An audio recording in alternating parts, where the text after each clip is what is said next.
Hello? Hello? Hello?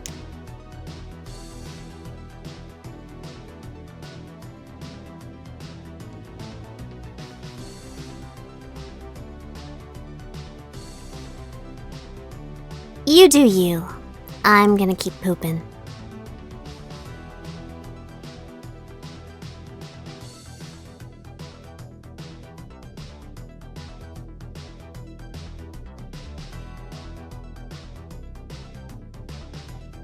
How are you guys?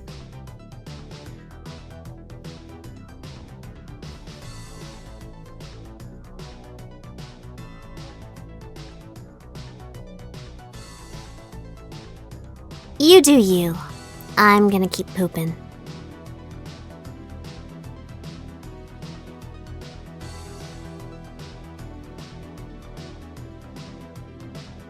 It's a brand new baby boy. Bio.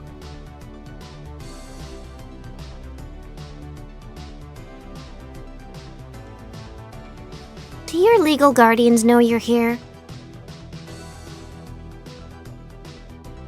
I hope everyone's having a wonderful night so far.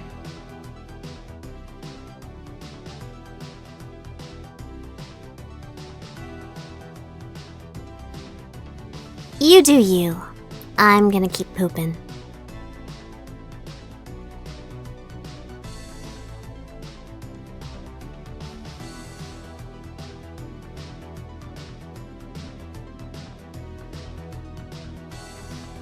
You do you. I'm gonna keep pooping.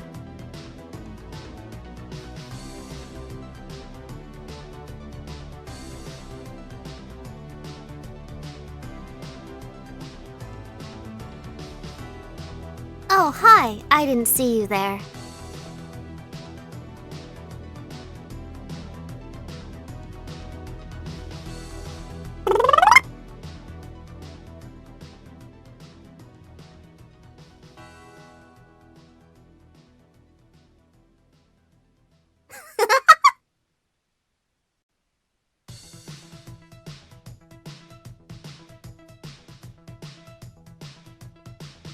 You do you.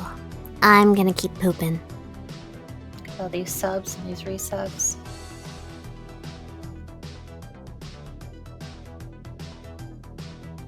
Thanks for the bits.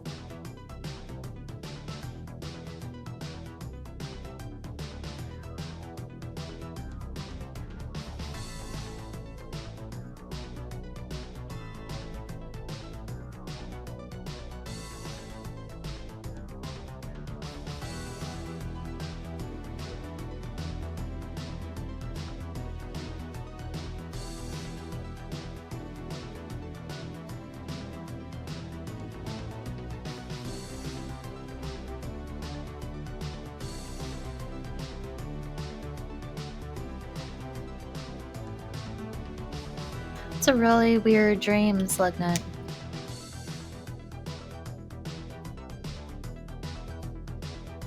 Thanks for the bits.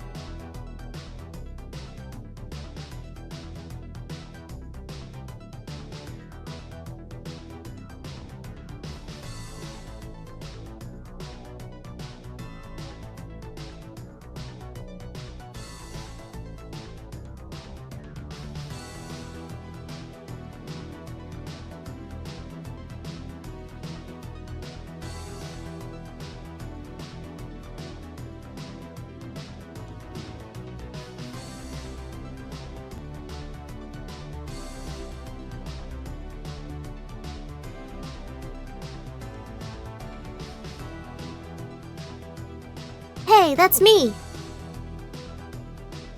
Welcome back then, Darklink.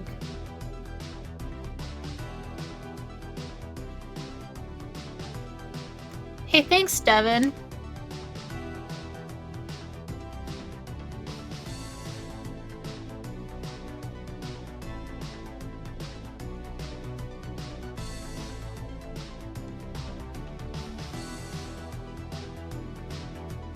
You do you. I'm gonna keep pooping.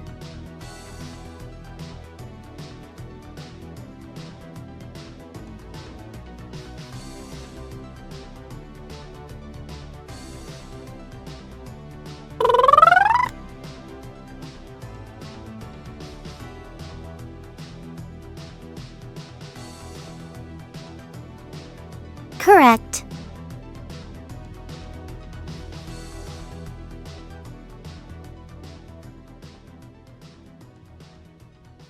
You do you. I'm gonna keep pooping.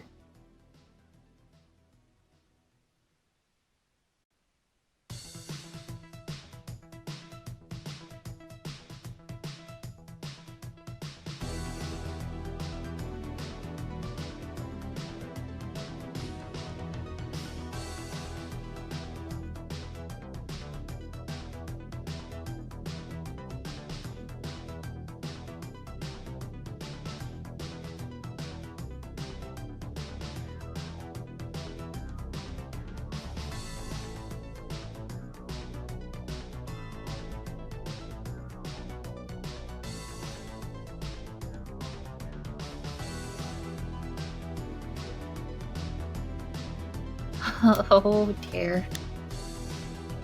I'm sure you guys will love what we have planned today.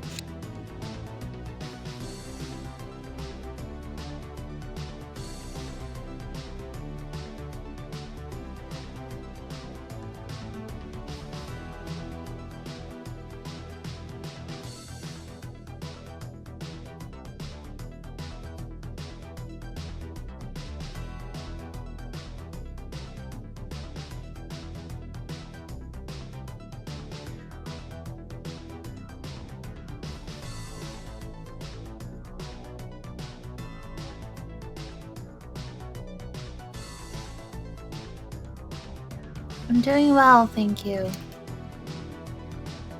Welcome to hell.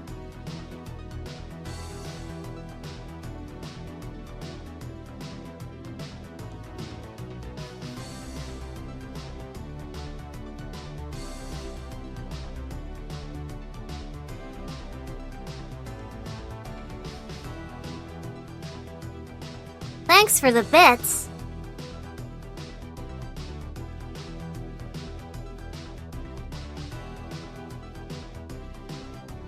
You do you. I'm gonna keep pooping.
Okay.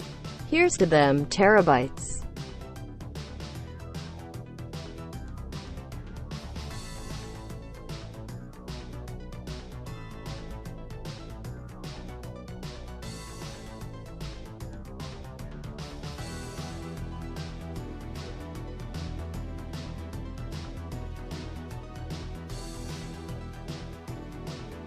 Thank you for the donation.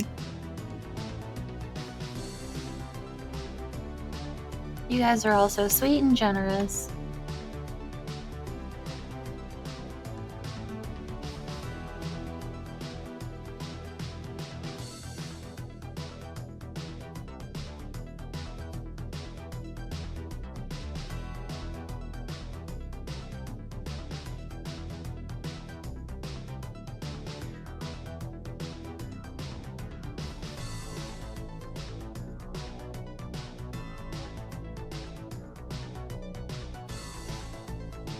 Welcome.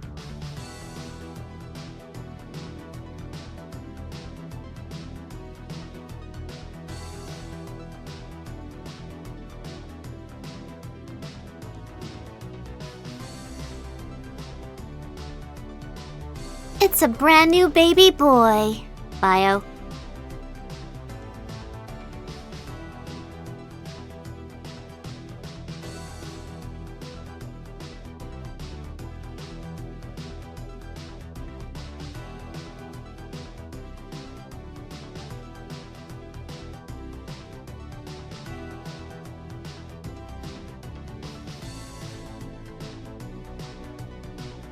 Vampires aren't spirits.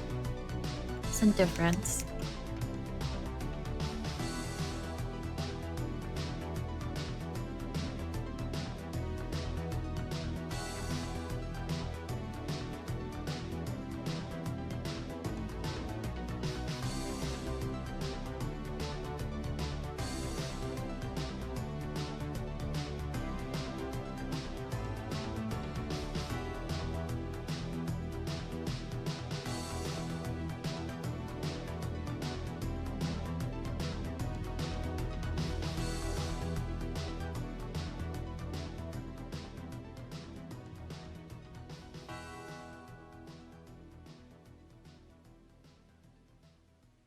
Oh, look at this guy's bits.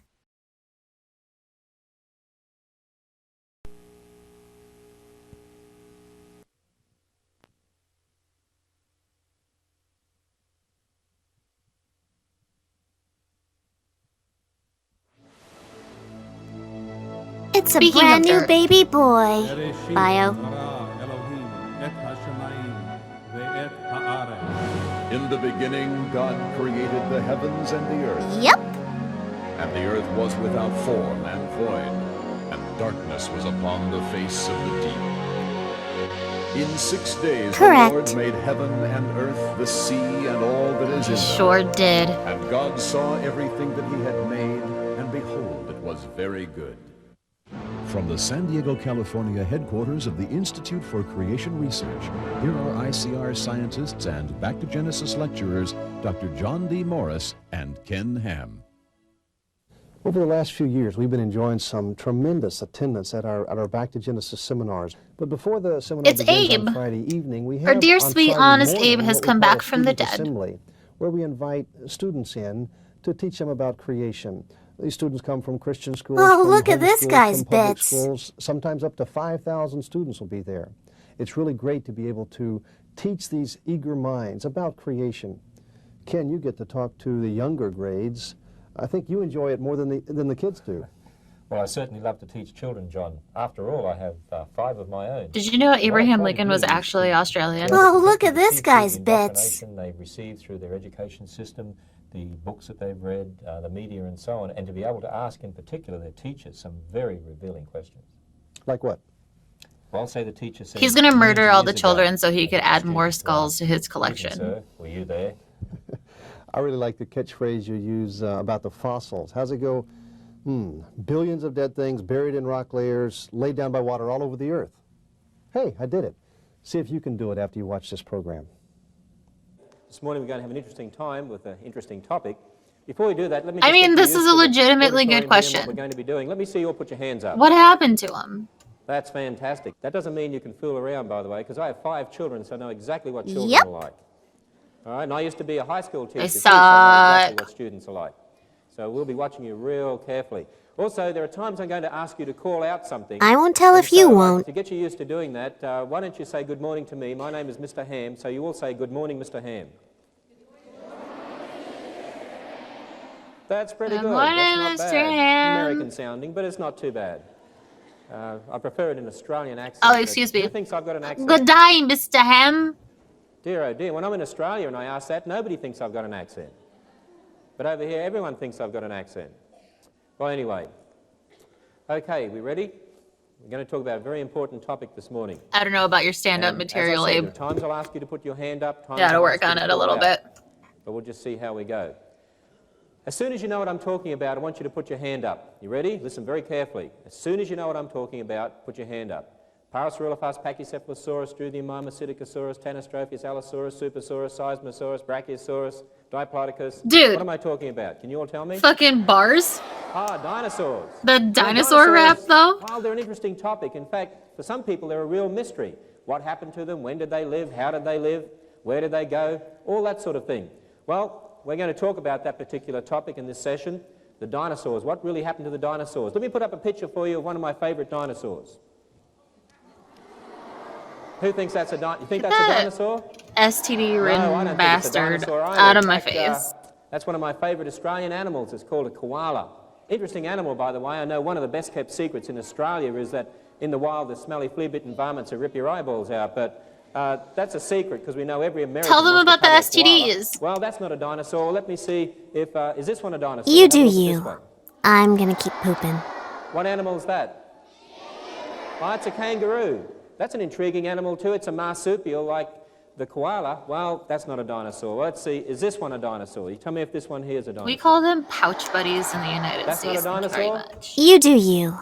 I'm gonna That's, keep pooping. actually, it's an interesting animal. It's called a wombat. It's the one on the right there, you notice. Just have to make sure you understand that for American audiences. But wombat's an interesting animal, you know. You see, when I look at the Australian animals, do you know what I think of? I think of the God who created all the animals and plants in this world. There are many people today that believe in evolution. Put your I hand think up of if you've diseases heard of and evolution. plague. Heard of evolution? Who's heard of the idea that ape-like creatures evolved into people? That your ancestor was something like a monkey? Have you heard of that? Most of you seem to have heard of that. In fact, probably all of you. By the way, I don't think you evolved from a monkey. In fact, let me get you to do something. Put your hands in the air and touch your fingers with your thumb like that. Can you do that? That's great. Now do the same with your big toe and little toes. Is there anyone here that can do that? Correct. I hope not. If you can, you shouldn't be here. Should be in a zoo or something like that, because you see, when you look here at an ape's hand and you look at a human hand and then you look at an ape's foot and a human foot, you notice something very different. You see, apes can do this with their feet, whereas we can't. We're very different to an ape. In fact, I don't believe we evolved from ape-like Really? creatures.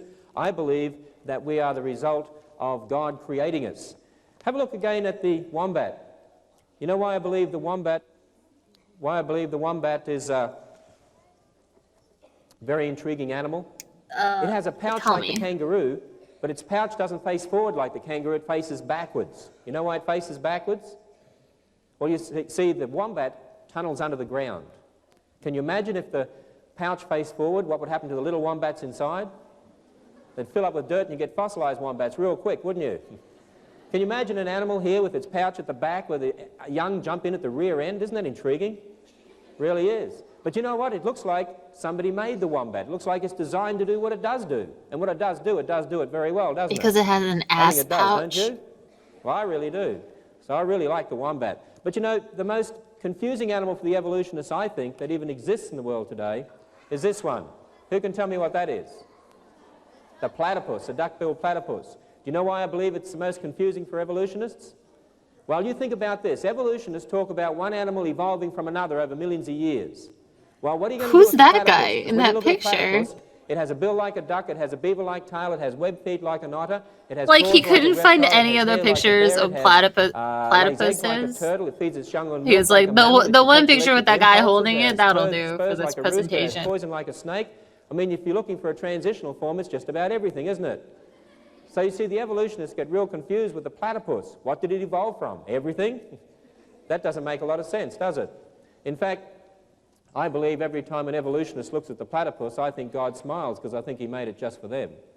That's why it's my favorite animal. Well, you know, I believe God made the platypus, I believe he made the wombat, I believe he made all the different kinds of animals, and you know what else? I believe he made animals like this. Did What's that God make called? your beard shaped like that? Triceratops, and that's one of the dinosaurs. In fact, it has 3 horns, it has an armor plate, it's 20 feet long, they believe it weighed about 10 tons.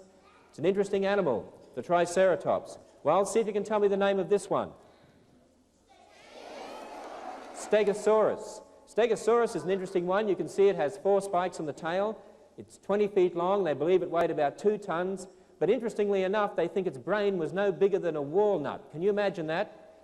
I'm sure your teachers think that of you sometimes, don't they? That your brain was no bigger than a walnut.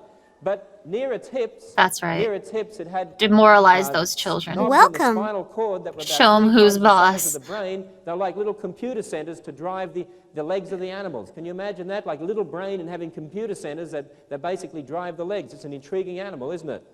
Well, let me show you my favorite dinosaur. Who can tell me the name of that one?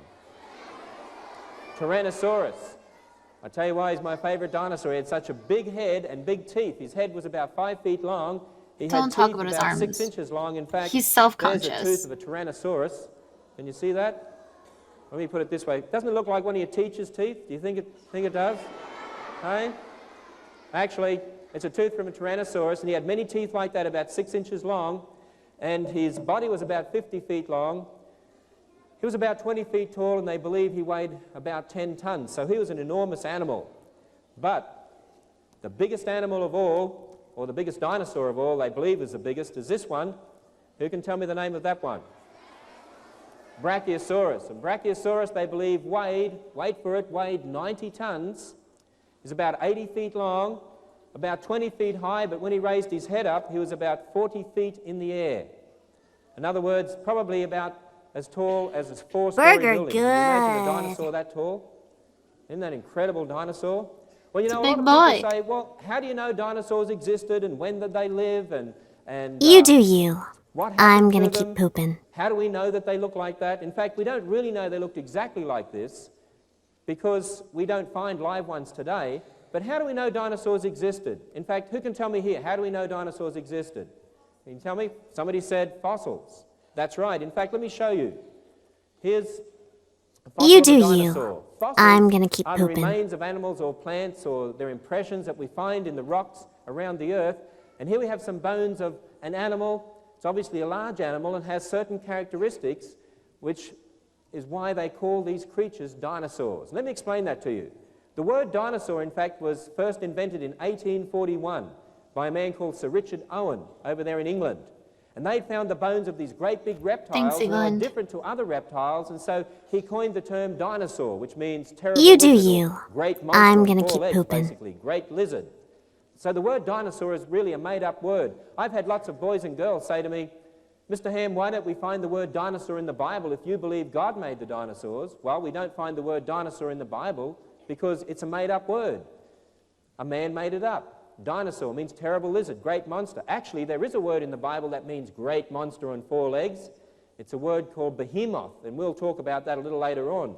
It's found in the book of Job. In fact, Job chapter 40 talks about behemoth, a great monster on 4 legs that I'll explain to you later, I think was probably a dinosaur. Did Job fight a If you have dinosaur? look at this picture here, you'll notice that Correct. on the skull, there are some holes on the skull. Now, alligators and crocodiles have holes on the skull like that too, but alligators and crocodiles are not dinosaurs. If you've ever seen an alligator and crocodile walk, their legs are sort of out to the side and they waddle along. Have you seen animals like that? Was the lizards Bible of way today? cooler than Well, I originally dinosaurs thought? had legs There was and hips to dinosaurs in enable it them the to whole walk time. upright, like elephants or horses. So if they have holes in their skull like this, and the hips enable them to walk upright, and a few other characteristics as well, that's what makes up a dinosaur. So dinosaurs are not like the lizards we have today. The lizards today are very different to dinosaurs. They were a distinct group of animal, a very distinct group of animal. Now, you've probably heard, in fact, how many of you have heard that dinosaurs lived millions of years ago? Have you heard that? That there was a dinosaur age supposedly 70 to 200 She heard million it. years ago. Well, you know what, boys and girls? I don't believe there was a dinosaur age 70 to 200 million years ago. In fact, you know, when somebody says that to me, I'll tell you what I do. Because I've read a book in the Bible called Job, in Job chapter 38 and verse 4, God asked Job a question. He said, Job, where were you when I laid the foundations of the earth?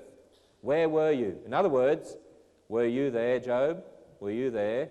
You know what I say to people? right in when they say to me, dinosaurs, dude. dinosaurs lived millions of years ago?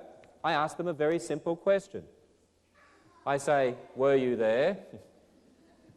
Next time a teacher says to you, millions of years ago, put your hand up and say, excuse me, sir, were you there? Some of them look old enough to be in there, don't you think? Eh? That's a Maybe good they way to do. get In fact, can you smacked say in that question school. for me? The next time somebody says millions of years ago, what do you say to them? Were you there? Of course, they'll say Oh, look to at those you, little shitheads. well, You just no, want if you weren't to either, backhand and you say, no, I everyone. wasn't, but I know someone who's always been I there. Are love you kids, interested? don't get me wrong. In fact, can you tell me who's always been there? Ah, God's always been there. That's right. Now, you remember that. No scientist has ever always been there. No human Were you being has there? always been there, but Did there you is see someone who has God? always been there. God has always been there. Hello, And this is I'll a tell two-way you street. about that in a moment. But let me ask you all a question first. To find out what happened to the dinosaurs, I'm going to ask you a very different sort of question. There's an egg and a chicken coming out of an egg, and here's my question to you. What came first, the chicken or the egg? All right, no calling out. Now everyone just put their hand up when I ask for an answer here. Who says the chicken came first? Put your hand up, all right. Who says the egg came first?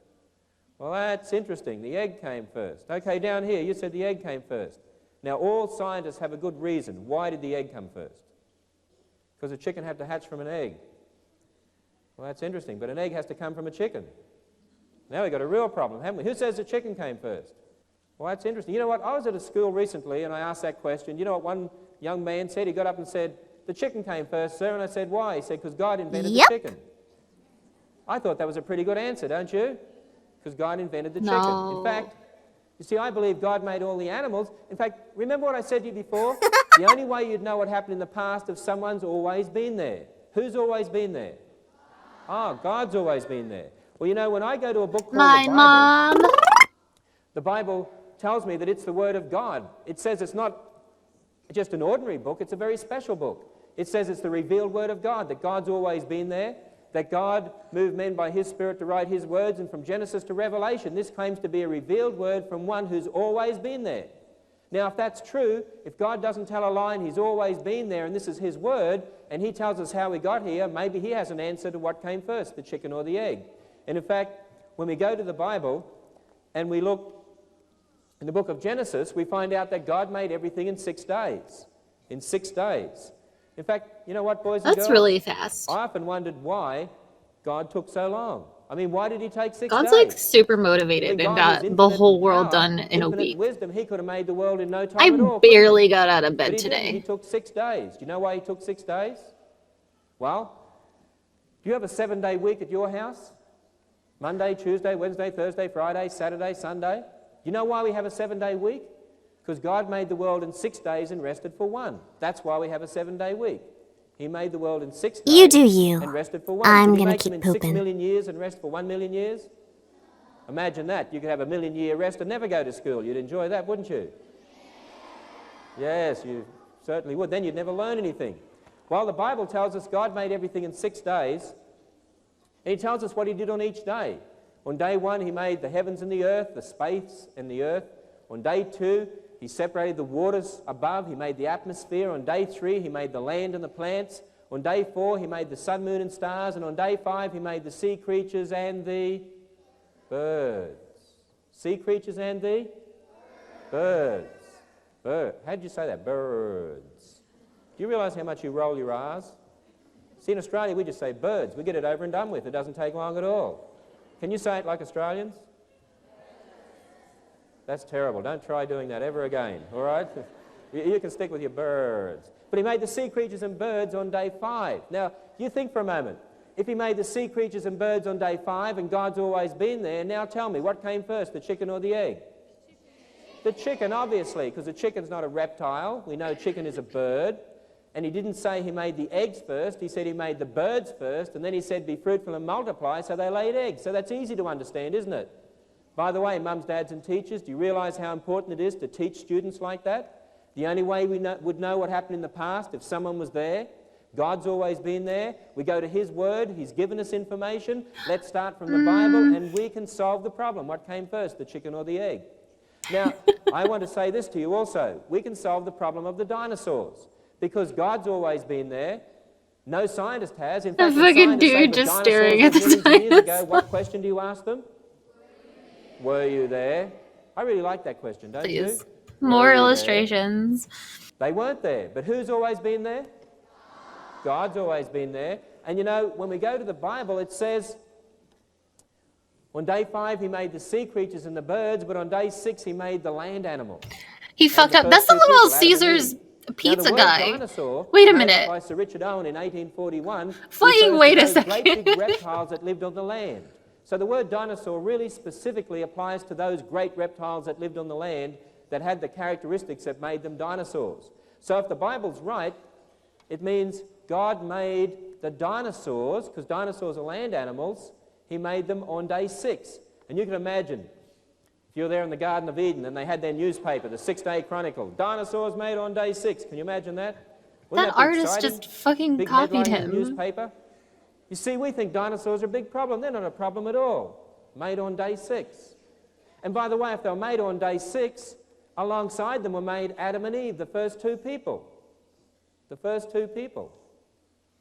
That means dinosaurs and people must have lived at the same time. What? And I can prove that to you. I have a photograph that Why Eve was took that a in the still Garden of Eden. image? That was really creepy. And there you can see Adam and Tyrannosaurus, and you can see the kangaroo. And by the way, do you think that means the Garden of Eden was in Australia? We like to think so. Actually, we don't know where the Garden of Eden was because, as I'll tell you in a little while, the whole world's been destroyed by a flood at the time of Noah's day, so we haven't got a clue where the Garden of Eden used to be. The world's been ripped up and destroyed by a flood.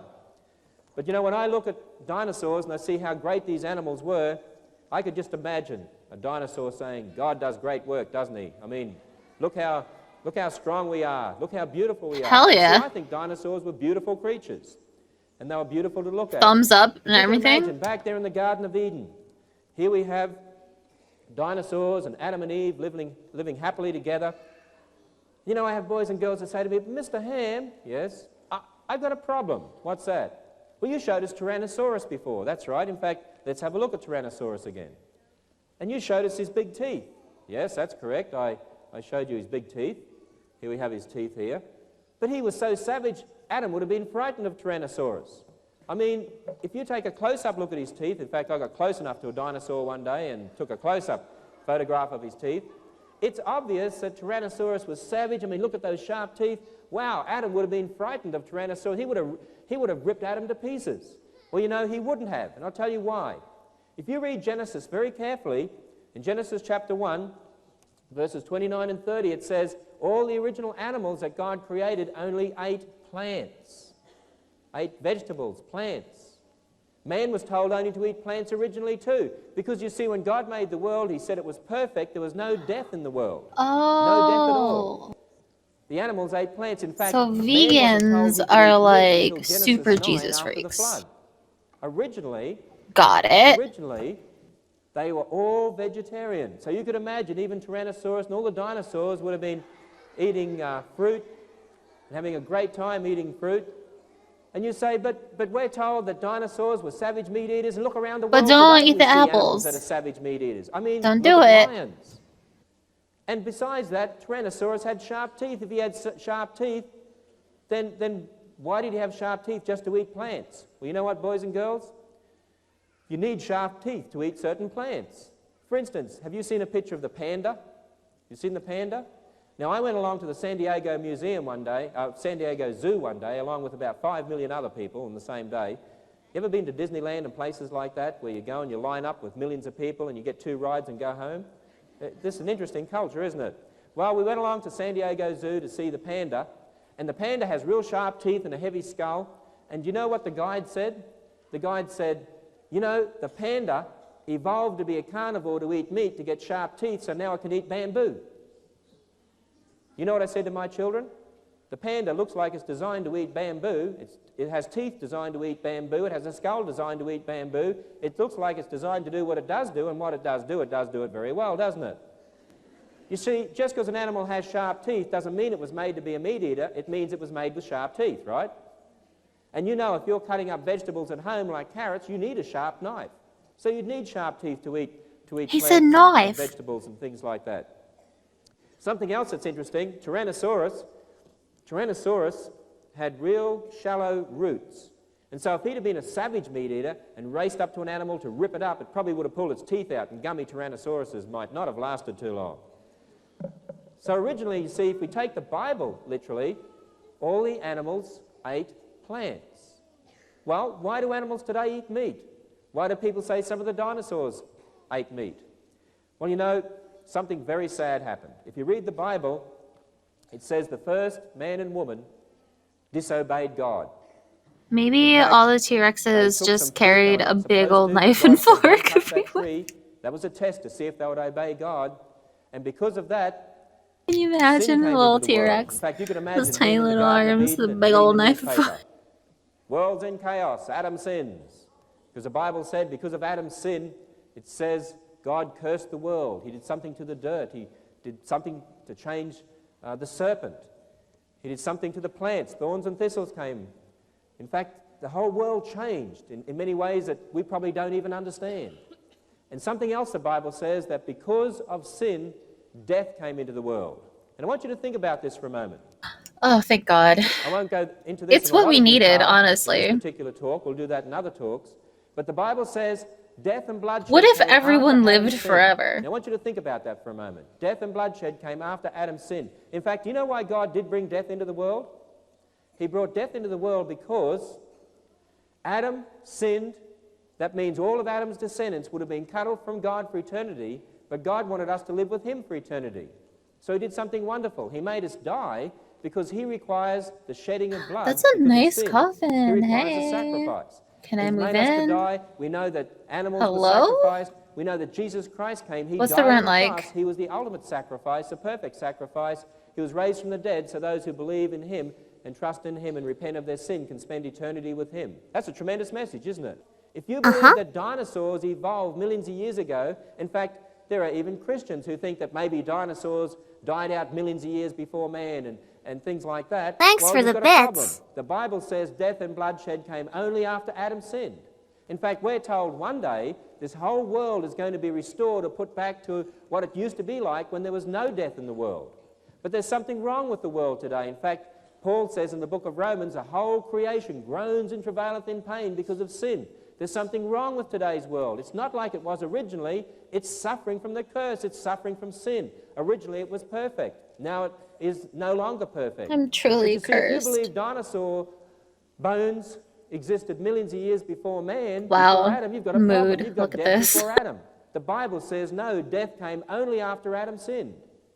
And so you can't have dinosaur bones before man. You can't have dinosaur bones millions of years ago. You can't have the bones of any animal before Adam sinned. Because that would destroy the whole gospel message, which tells us that God brought in death because of sin, and that's the reason man can be redeemed, because God brought death into the world. That's the reason that we can go back to be with him. By the way, have a think about this for a moment. We've got billions of dead things buried in rock layers, laid down by water all over the earth. Billions of them. We call them fossils. If there was no death before Adam, can anyone here tell me how could you get billions of dead things buried in rock layers, laid down by water all over the earth after His Adam sinned? client. And I mean, you think about it. How do you make a fossil? Think about it Think first. about it, guys. I mean, if you went home tonight and found your pet cat died, that's a very sad event, isn't it? Right? Your pet cat died. Isn't that terrible? Oh, You said, I don't want to lose my pet cat. I no! I didn't need this visual edited into this So fucking you took your speech. pet cat outside, you put it on the ground, and you put a sign up and said, do not touch. Do not touch. Fossilization in progress. Oh, no. Who thinks it'll turn into Do a your fossil? legal guardians know you're Who here? thinks it'll rot? It'll rot, won't it? It won't turn into a fossil, it'll rot. How do you turn something into a fossil? You have This to cover it whoever quickly, edited this after catastrophically, they suddenly, made have this the right minerals in the video water and so was on. like, yeah, To you turn know that something into a part where we fossil, talk about the you've gotta dead cat? preserve It's it. fucking put You know what, boys a and video girls of just around a the world, dead we have cat billions in and it. billions Why and not? billions of fossils in Get her layers, fucking sometimes point miles across, thick. dude. You had to have lots of mud, lots of water. There are billions of dead things buried in rock layers laid down by water all over the earth. Who can tell me, is there anything in the Bible, remember, God's always been there, is there anything in the Bible where God tells us something happened in the past where you could get billions of dead things buried in rock layers laid down by water all over the earth? Who can tell me? Who wants to have a go? What do we think? The flood. Noah's flood. Who's heard of Noah's flood? Heard of Noah's flood? You know, if Noah's flood's true, It do you know what was you'd for expect to find? educational Billions of purposes. dead I'm things sure buried in Twitch rock would layers be laid down by okay water with all over this. the earth. You know what you find? He Billions was of dead just things buried in rock sleeping, layers and laid down by the water all over the earth. flies. It was hot, so intriguing? there's just a bunch of flies everywhere. It's I fine. like saying that. Do you like that? Would you like to say it? You say it after me. You ready? Billions of dead things buried in rock layers, laid down by water. They're not all going to over the remember earth. any of this, Abe. No, I said water. You said water. But we'll let that pass, all right? We'll let that pass. All right, so sin entered the world and death entered the world because of sin. Do you know what I think happened because of that? I think some of the animals started eating each other. In fact, the Bible tells us before Yum. Noah's flood, it says that all flesh became violent. And I think that some of the animals started eating each other. Perhaps dinosaurs even started eating other animals. All right? Maybe they had a big barbecue or something like that. But maybe Tyrannosaurus started eating dead animals because animals started to die then. Maybe other dinosaurs became aggressive. Maybe some of them kept eating plants. But I do believe that some of the dinosaurs did eat meat, but it wasn't until after Adam and Eve sinned. And you know, because of that sin, the Bible tells us not only did the animals become violent, but it says people became violent, and people started perhaps killing each other or certainly hurting each other. In fact, the Bible says the world was so wicked, he was going to judge the world, these to destroy edits? it with a flood.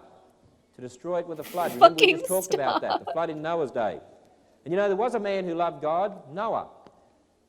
And God called Noah and he said, Noah, I want you to make an ark for me. Yeah, just show us an more ark of is a big these. boat, Thank an you. enormous boat. That's all In I fact, this need. boat was to be something like at least 430 feet long and about 73 feet wide and about 44 feet high. It was to be an enormous boat, to have 3 decks. The And really editor God is said a to sick take fuck. animals on That's all I have board, to say. as well as food, and as well as Noah and his wife and his sons and their wives. Now, I want you to think about this for a moment. God said Stop every making me kind think. of animal was to go on board the ark. Every kind of land. I just dwelling, want to air-breathing accept animal. information and not have to think about it. Land-dwelling, air-breathing animal. I've had boys and girls say, well, Mr. Hammy didn't take the dinosaurs, why not? There were too many dinosaurs. There were hundreds of kinds of dinosaurs. Actually, you know what? I don't believe there were hundreds of kinds of dinosaurs at all. Let me explain this to you. I know it's a little hard, but let's see how we go. You've heard of dogs, haven't you? Who's heard of dingoes? Heard of dingoes? Who's heard of wolves? Heard of jackals? Fennet, fox, Collish? Who's heard of your Great Dane, Saint Bernard, Little Chihuahua? Do you realise they're I all love probably dogs. All dogs. In fact, they all came from a kind that looked probably something like a wolf. You see, there can be great variation within dogs, but they're still dogs. I mean, look in this room. Look at all the people we have here. You're all different, and yet you're all human beings. Now, Wait, in we're all dogs? There can dogs? be great variation, and guess what? There can be great variation Oh my in god, my life dinosaurs. just got so much A lot better. of the different names that we see refer to just varieties of dinosaurs. Actually, I don't believe there were hundreds of kinds of dinosaurs, probably fewer than 50 kinds of dinosaurs. Maybe. Look at the See, fucking. when you Look read at the Bible, T-Rex it with says some that God raised sunglasses and a different drink. kinds of animals after their own kind, and within a kind you He's can my get great spirit variation. dinosaur. So we didn't need hundreds of dinosaurs. But then, of course, I have boys and girls say, all right, well, if there weren't as many dinosaurs as what we think, then how did he fit the big ones on the ark? How did he do that? How did he fit the big ones on board? By the way, I want you to listen very carefully. I'll tell you something. I had a man come to me recently, and he leant over and he whispered. He didn't want any of the boys and girls to hear him. And he said, could you answer a question for me? And I said, what's that? He said, how did Noah get the big dinosaurs on board? I mean, he couldn't have fitted those animals on board. They were too big. I mean, you take an animal that was 4 stories high and 90 tons. He couldn't have fitted that on board. And I said to him, come a little closer. He said, what is it? I said, let me tell you a secret. What's that? He said. I said, big dinosaurs were once baby dinosaurs. And they grew up. And he looked at me and he said, I'm stupid, aren't I? And you know what? You think about it for a moment. Big dinosaurs were once baby dinosaurs.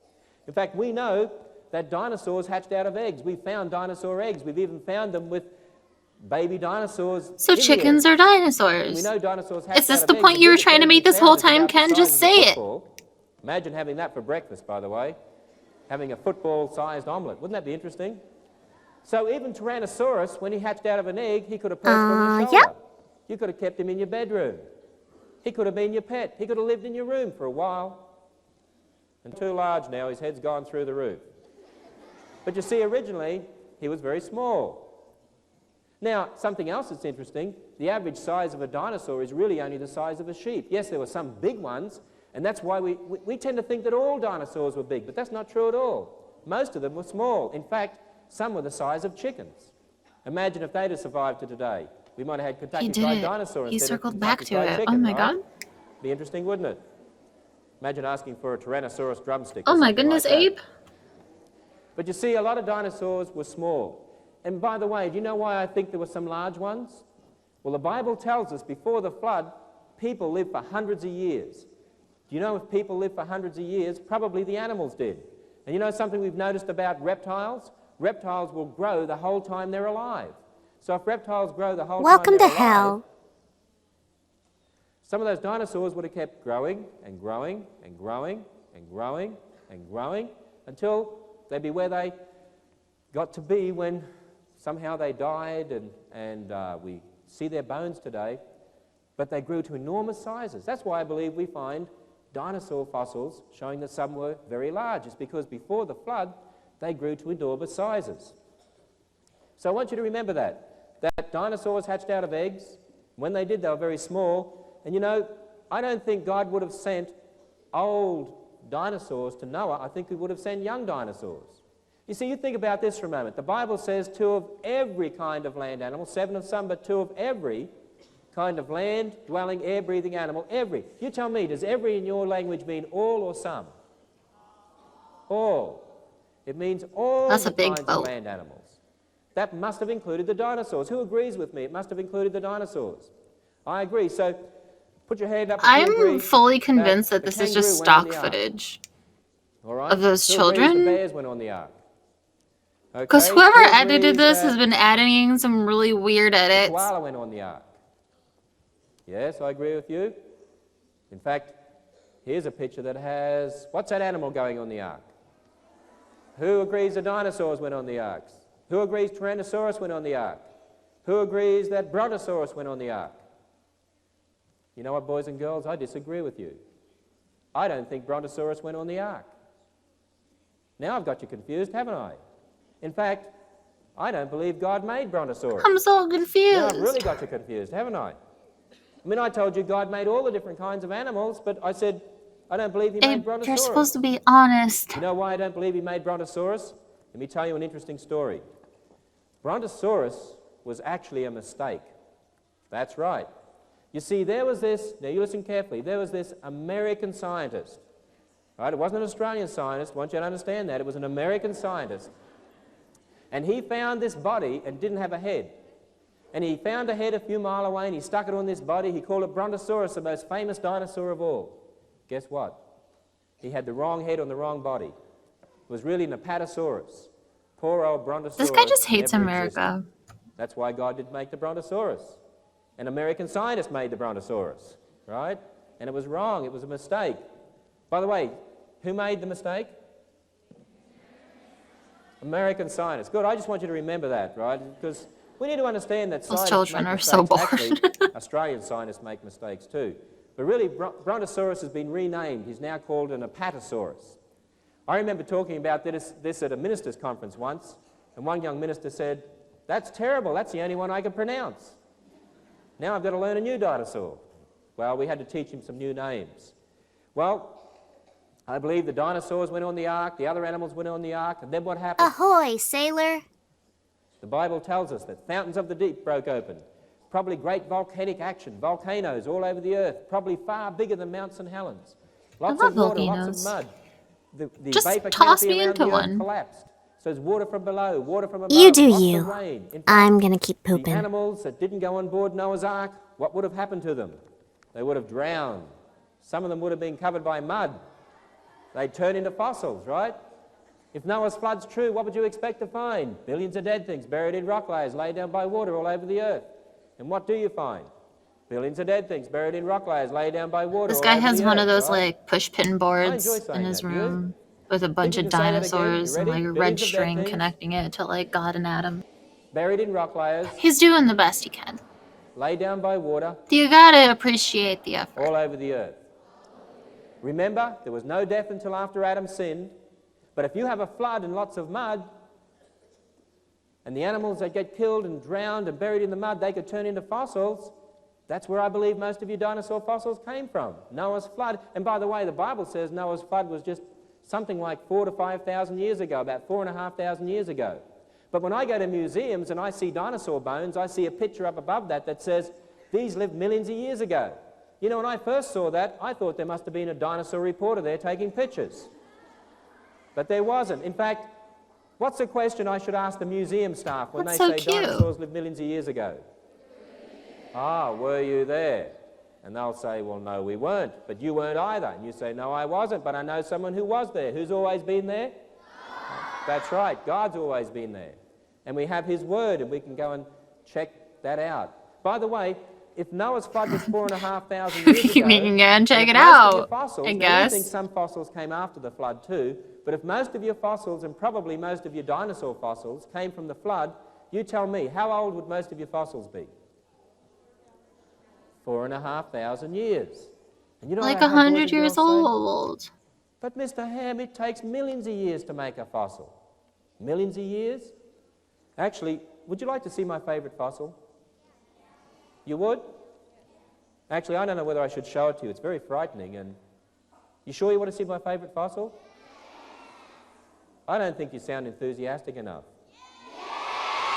Oh, you do want to see my favourite fossil? Burger time! Well, look, I tell you what, hang on to your seats, because this is very frightening. Hang on to your seats, you ready? Now, you have to have perfect quiet, because I tell you, this is not easy for me to do. You ready? This guy's such a I dinosaur really don't nerd. think I should show it to you. You really want to see it? Well, I tell you what, if you're absolutely perfectly quiet, hang on to your seats. Now, you get ready for this, because I don't really like showing these to boys and girls. This is... You ready? All right. You already nice and showed quiet. us a dead cat. You do you. You have to slowly I'm flip the gonna projector keep here. pooping. Sure you want to see it? All right, get ready. Shh.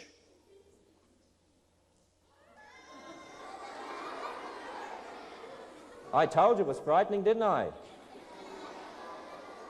You don't think it's frightening? What does that look like? Oh, it looks like a hat. And guess what? It used to be a hat. A miner in a mine in Australia in 1830, he left that hat in a mine, and 50 years later they dug it out and found it changed from a soft hat into a hard hat. That's a fossil hat. It's a petrified hat. Do you think it takes millions of years to make a fossil? No, not at all. In fact, it didn't take long to make that fossil. So, boys and girls, don't get the idea it takes millions of years to make fossils. We believe most fossils are only thousands of years old. In fact, I believe all fossils are only thousands of years old.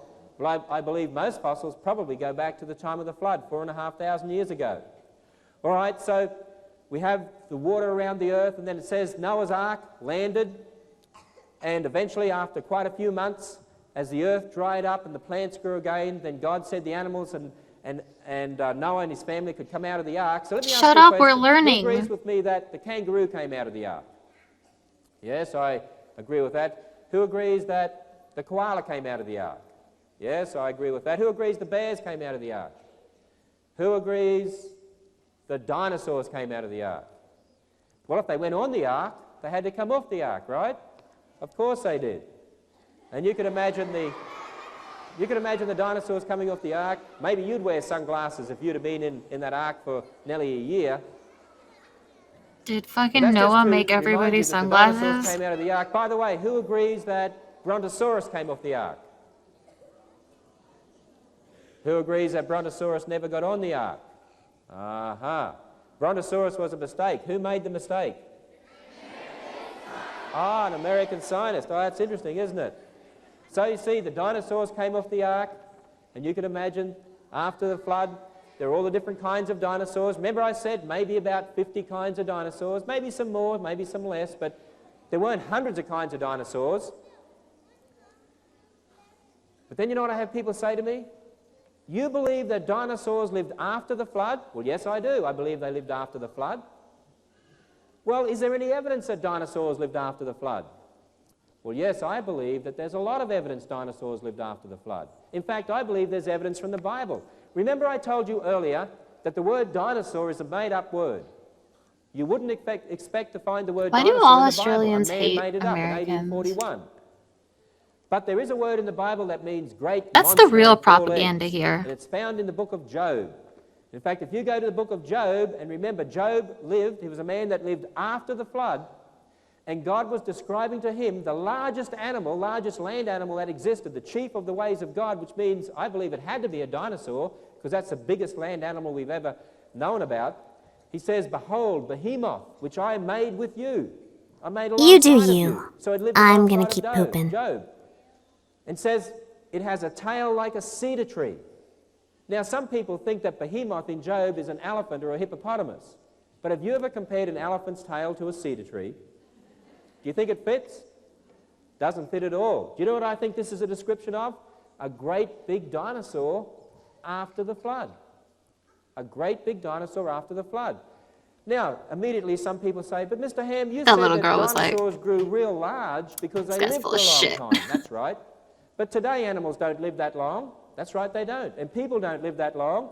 No, about 70 years. Well, how could there be a great big dinosaur after the flood? Well, if you read the Bible carefully, you'll notice something. After the flood, people still lived for hundreds of years for a while, and so the animals probably did too. But eventually, each succeeding generation lived for a shorter period of time until we get where we are today. So you see, the first 1 or 2 generations of dinosaurs probably lived for hundreds of years and could have still grown to be enormous sizes. But after a while, the baby dinosaurs they had would not live as long, and so they wouldn't grow as big, so eventually dinosaurs would become reduced in size. Perhaps that's one reason why they died out, because they became reduced in size and couldn't compete very well. In fact, you know, people often say to me, well, if dinosaurs lived after the flood and Noah took all the different kinds of dinosaurs on the ark, what happened to the dinosaurs? You know, there are lots of different theories. Some theories say they died from Is he confusing himself a little bit? Food. Some theories say that in parts of the world it got very cold, and so they died out from maybe snow or ice or freezing weather or something like that. Others say that there were lots of fires on the earth, maybe from meteoric bombardment or something, and some of them died out from smoke inhalation or things like that.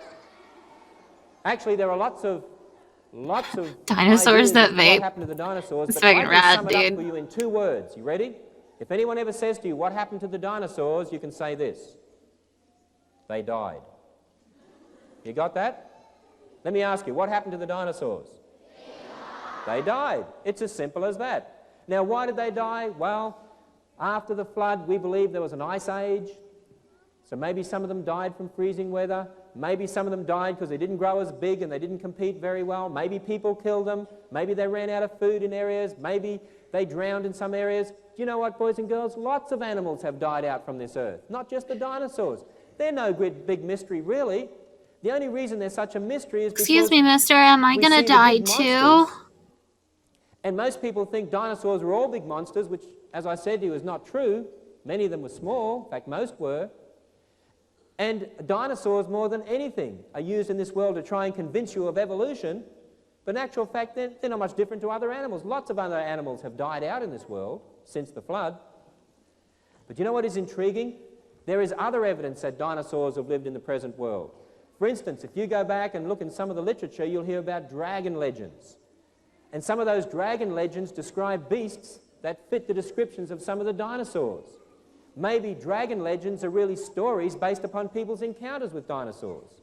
In fact, in the scientific literature back in the 1400s, dragons are listed as real animals still living. And so there are many people who believe dinosaurs lived right up until perhaps just a few hundred years ago. Let me show you something interesting here. Oh. Can you see this picture here? What does that picture look like there? It's a chalk outline of a dead dinosaur. He got murdered 100 years ago. I'm sensing a disturbance in the space-time continuum. Did Indians see dinosaurs? I see no reason why Indians wouldn't have seen dinosaurs. Now, evolutionists would be very surprised, wouldn't they? They think dinosaurs died out millions of years ago. But you know, there's lots of other information that seems to tell us that people saw dinosaurs in this world, in this modern world. Let me show you something else that's interesting. In 1977, a Japanese fishing trawler pulled up in its nets a dead carcass.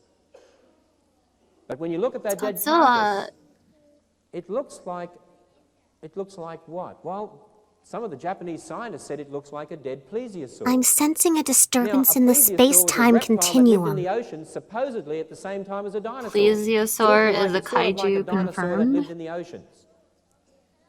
If that's a dead plesiosaur and it had only been dead for perhaps a couple of weeks or so, that means it didn't live millions of years ago. Well, I tell you what, if that's so, Imagine finding a live plesiosaur. Whoa, Imagine hello? finding a live dinosaur. Did you know that there are Why are some you people in the standing world who behind me believe and slightly that to the over left? in the Congo in Central Africa, that there are animals there that haven't really been discovered that perhaps could be dinosaurs. The natives know about them, but scientists hey. around the world don't. Welcome back, And the buddy. descriptions seem to fit the descriptions of a dinosaur. Maybe there are real live dinosaurs in the world. I don't know. Maybe we'll find one. By the way, if we do find a real live dinosaur, do you know what the evolutionists will say? The evolutionists will say, this is a living fossil. That's the only time fossils aren't dead. It's when they're living. And then they're a real embarrassment to the evolutionists. You know what, boys and girls? What really happened to the dinosaurs is real easy when you take the Word of God, who knows everything, who's always been there. You see, the Bible is not just an interesting book. The Bible really is God's Word. Isn't that exciting? And it tells us about what happened in the past, and we can find out all about dinosaurs when we read God's Word and we go out and look at the world, and it all makes sense. And so there's no mystery about the dinosaurs. Well, let's do just a little test to see if we've learned some things here. You ready? The next time somebody says millions of years ago, what do you say to them?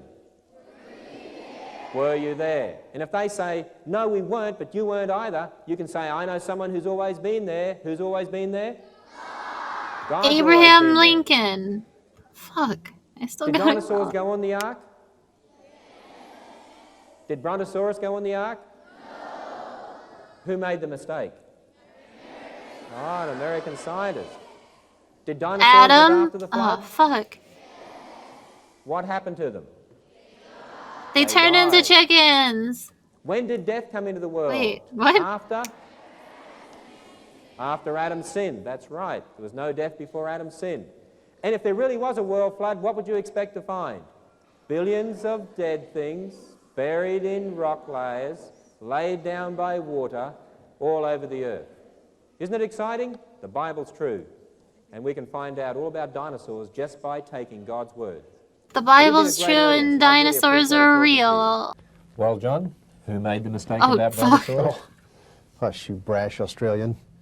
But I do agree that we need to teach students that scientists do make mistakes. In fact, I think the whole world would be better off if scientists would admit their mistakes more often. Well, our museums would certainly have a lot less evolutionary indoctrination in them, that's for sure. Ken, you and I co-authored a book for youngsters on dinosaurs. Why don't you tell us about it? Yes, John, it's called What Really Happened to the Dinosaurs, and it's really for grade levels K through 3, beautifully illustrated, and answers a lot of the questions that people ask about dinosaurs. It's written especially for children. I know we really love doing this one. Kids are absolutely fascinated about dinosaurs, and as Christian parents, we can use this high-interest subject to teach biblical truth.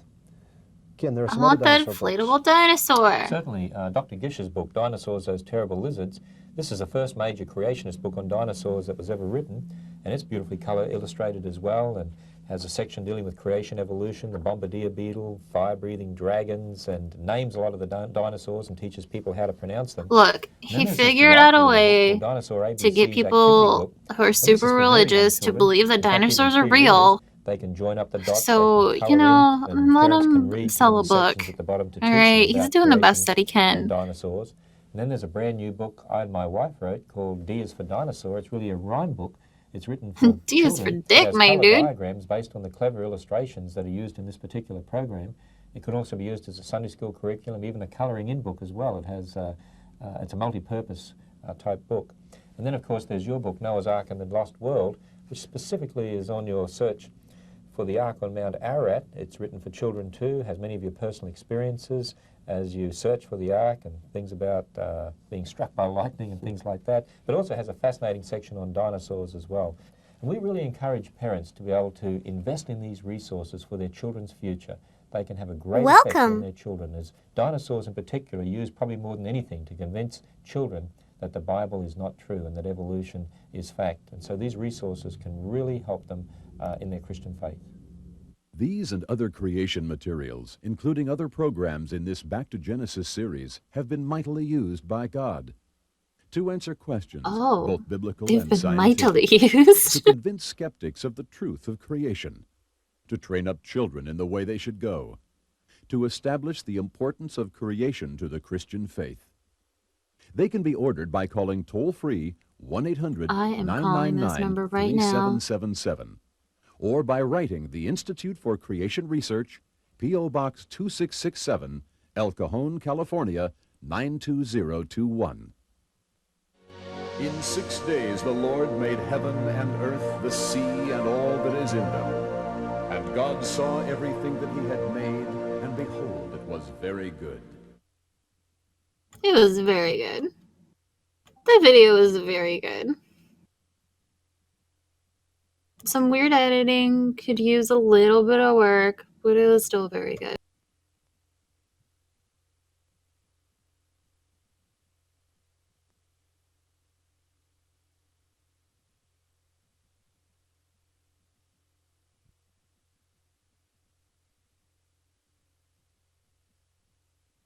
We're just gonna sit here in silence and absorb all of that information.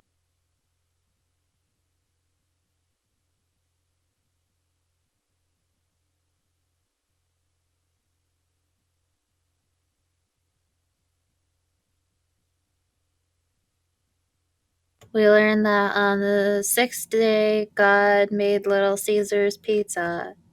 And, I really want a slice of pizza.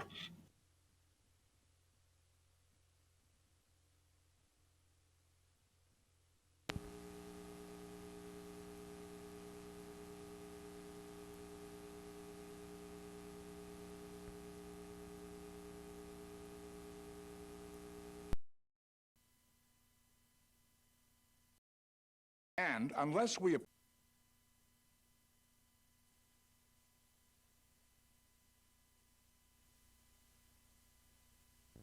Sorry about that.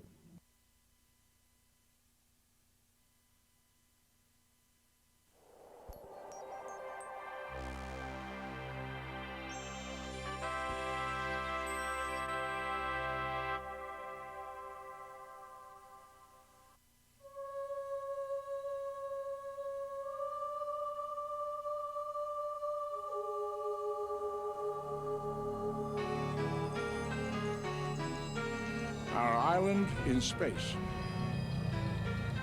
our home, our civilization, our human innovations.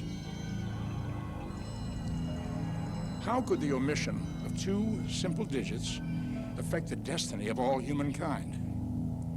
Y2K, what does it mean? How will it affect you, your family, your community, your nation? This is important. We're all gonna fucking die in the year 2000. Individually, we need to learn how to survive. And Leonard Nimoy will show us how. January 1st of the year 2000. Y2K, from its historical roots to its possible effects on the future of civilization. Effects that are so complex. Buildings will crash, and the Earth itself will split open, of what may occur. and we'll all get sucked in and die. I'm Leonard Nimoy, your guide, as we explore all aspects of the Y2K phenomenon, including how we, humankind, can utilize Y2K as an opportunity to look at ourselves, to analyze where we've been, and to adjust our sights for the future. Me and mirrors don't get along.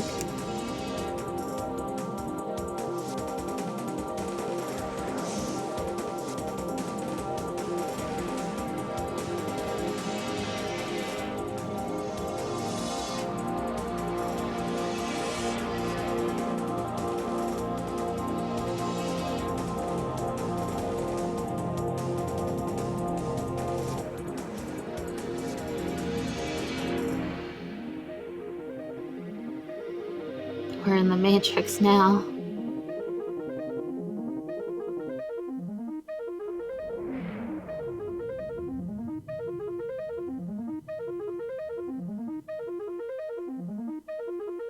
What a hot fucking beat.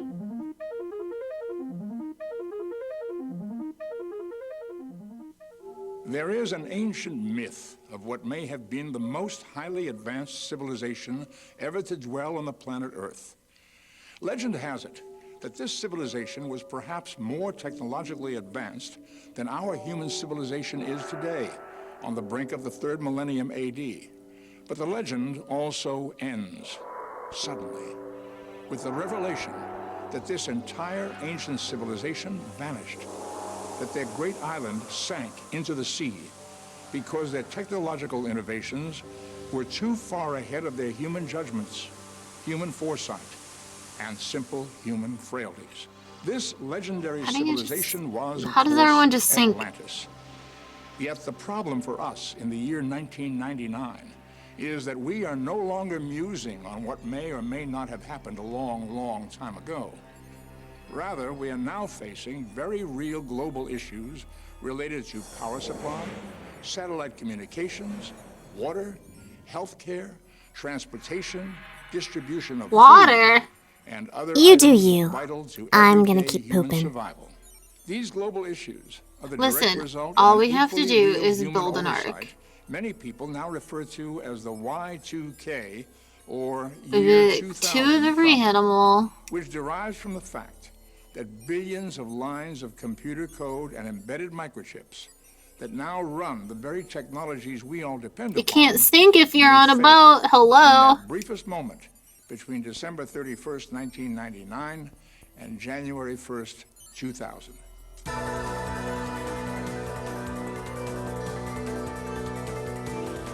Look at that. Technology is gonna fucking murder us all.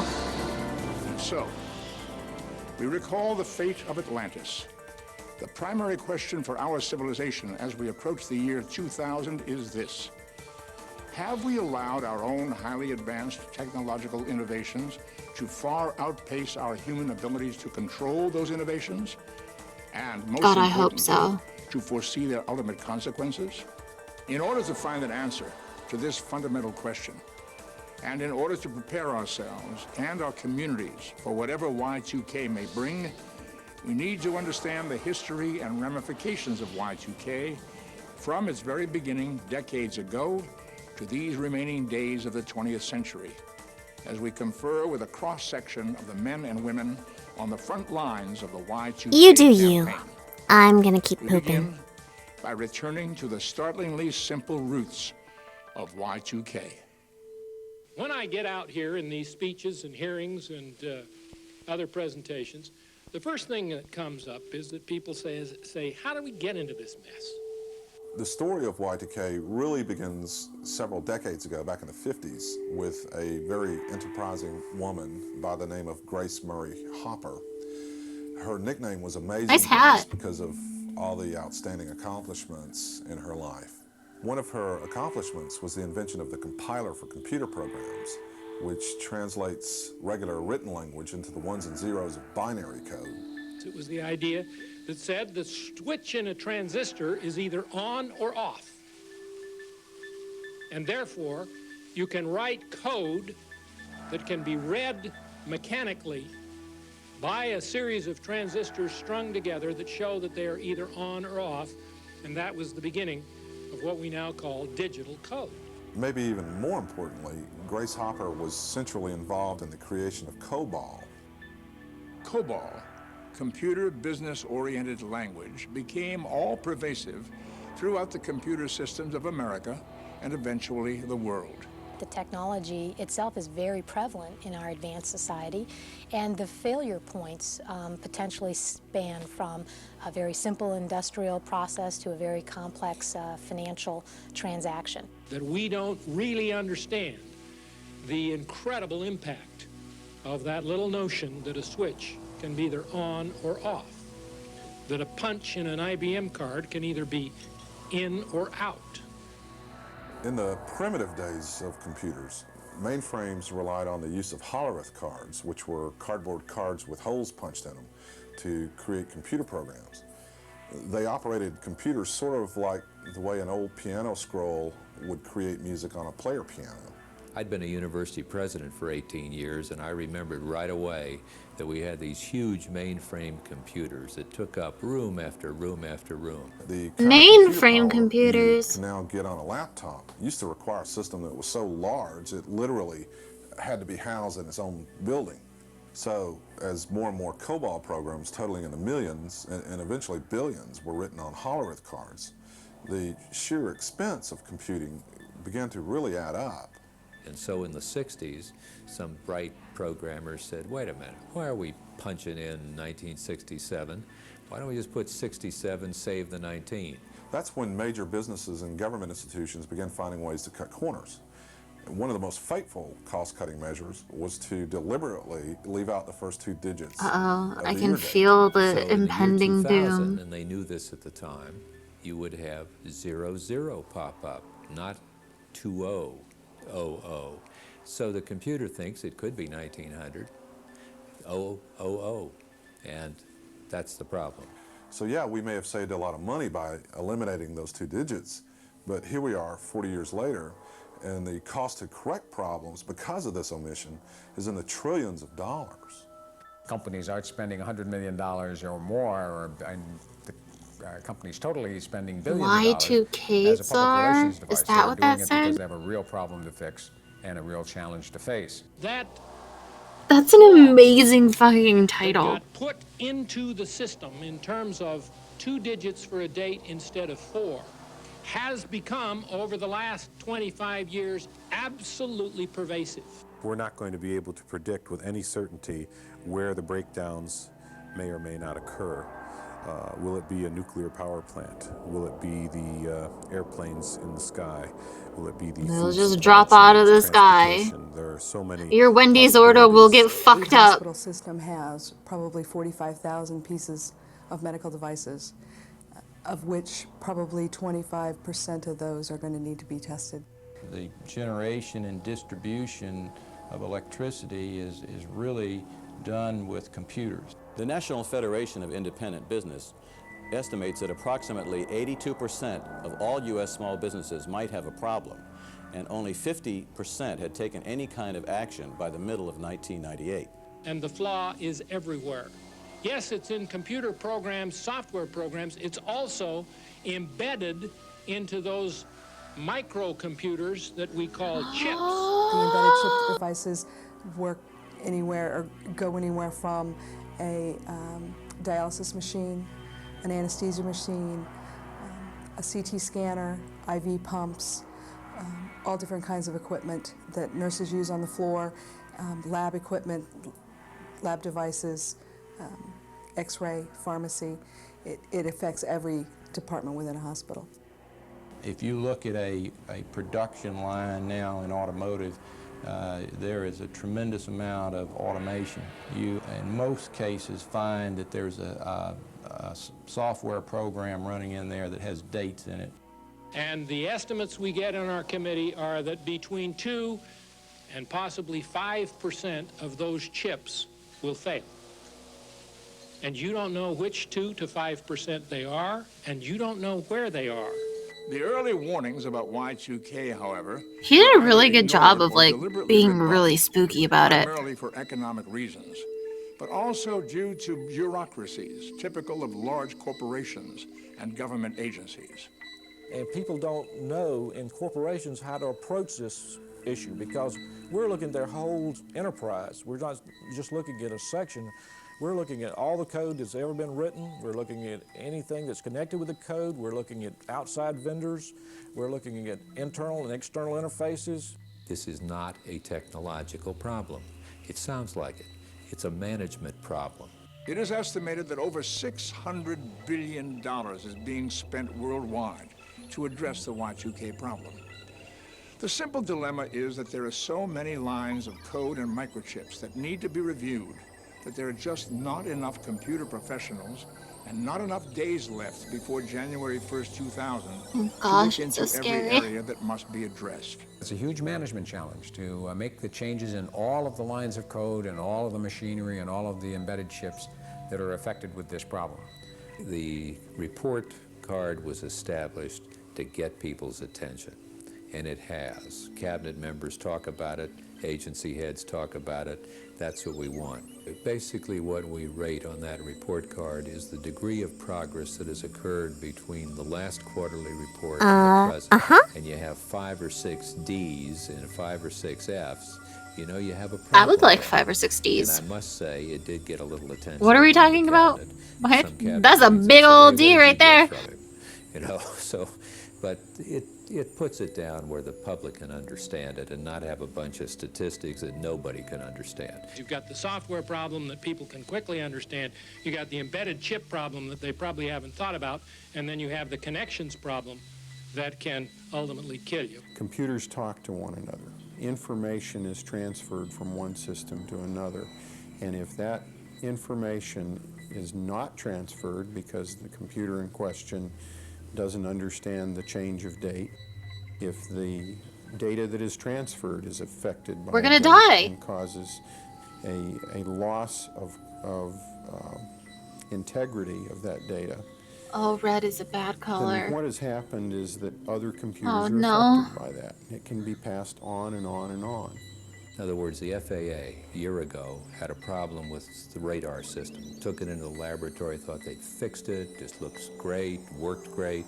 They got it into a tower, and when you suddenly have thousands of interactions from airplanes and everything else, people problems, you name it, and it didn't work.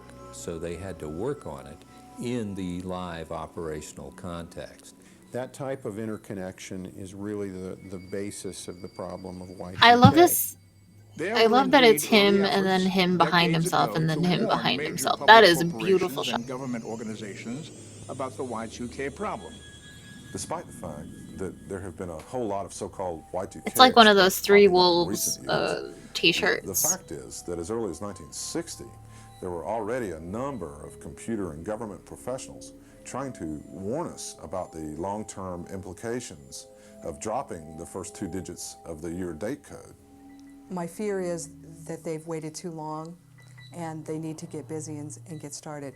If they wait much longer, truly, My fear is there that no won't one be ever told time you that for you them have a to mullet upgrade their and that systems, test their systems, 1999 and put is them still back into way too production. late to have that kind of In haircut. 1967, the U.S. National Bureau of Standards was given the responsibility to resolve the controversy and went about doing that by surveying federal agencies. Well, the problem with that scenario was that the Department of Defense was by far the largest user of computers in the world, and it had more important things to worry about at the time, like the Vietnam War. It's a natural process, you know, to not want to have to face a painful situation or a difficult situation, but Is he wearing a velvet shirt? That's an incredible power move. So the Department of Defense A velvet basically polo? told the National Yes. Bureau of Standards that there was no way they were going to convert the 4 digits for the year date code. Now, a very able woman in the Department of Transportation even earlier suggested they do something in 1987, and she was laughed at. The old boy network, you know, what do you know, etc. She was right, and if they'd listened to her, we wouldn't be in the bad shape in the federal They would government have that we are better right now. grades. In the last several years, more and more professionals working in the field of computer science have written papers, books, or have spoken publicly about what may occur at the end of the millennium as a result of Y2K. So we have to do something very, very dramatic. This should be the #1 priority of every CEO in the country. We can't do this without a much higher level of awareness to get everybody involved. One of the major problems everywhere is getting people to understand that Y2K is everybody's problem right now. The debate has been all or nothing. Either the system is going to stop totally, or then people say, well, then there's no problem. And the problem, I think the system will not stop, but that doesn't mean we don't have major problems.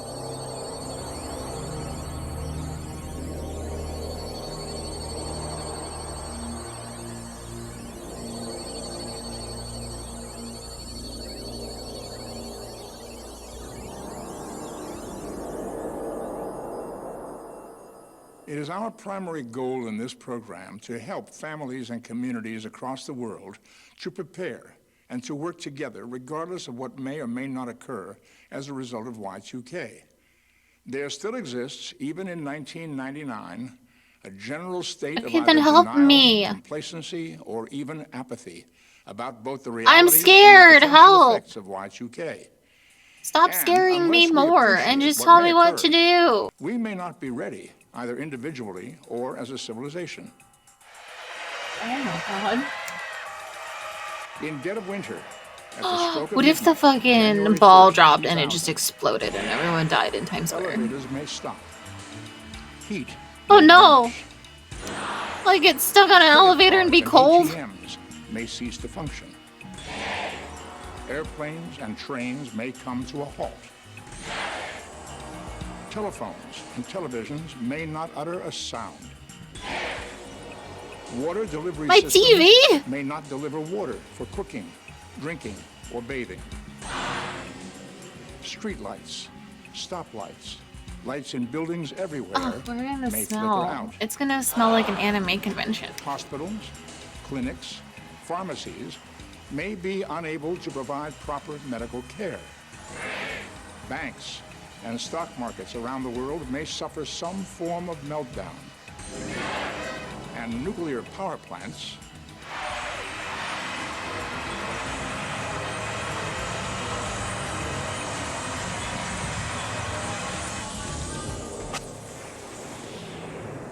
may cease to generate the electricity we need for all aspects of our daily lives. What is going to happen is a combination of events.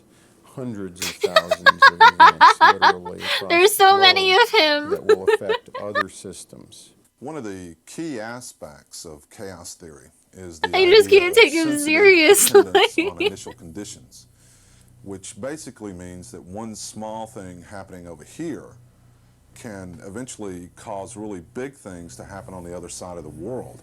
You will start to see systems coming down. That you have a potential for power outages, water outages. My main worry is the energy grid. And if we can't get power, we can't get water. Water will be available in most municipalities, but I am convinced there are some where the water system will break down. It'll be more like a cancer where one little problem kind of leads to another America's got problem, cancer. is connected to another problem. You do I think you. we should all I'm prepare gonna keep ourselves for a pooping. ground war on the year 2000 issue when it comes to insurance coverage. I expect we will have brownouts and regional blackouts. Communities will have disruptions, and maybe this other community will have a different disruption than this one.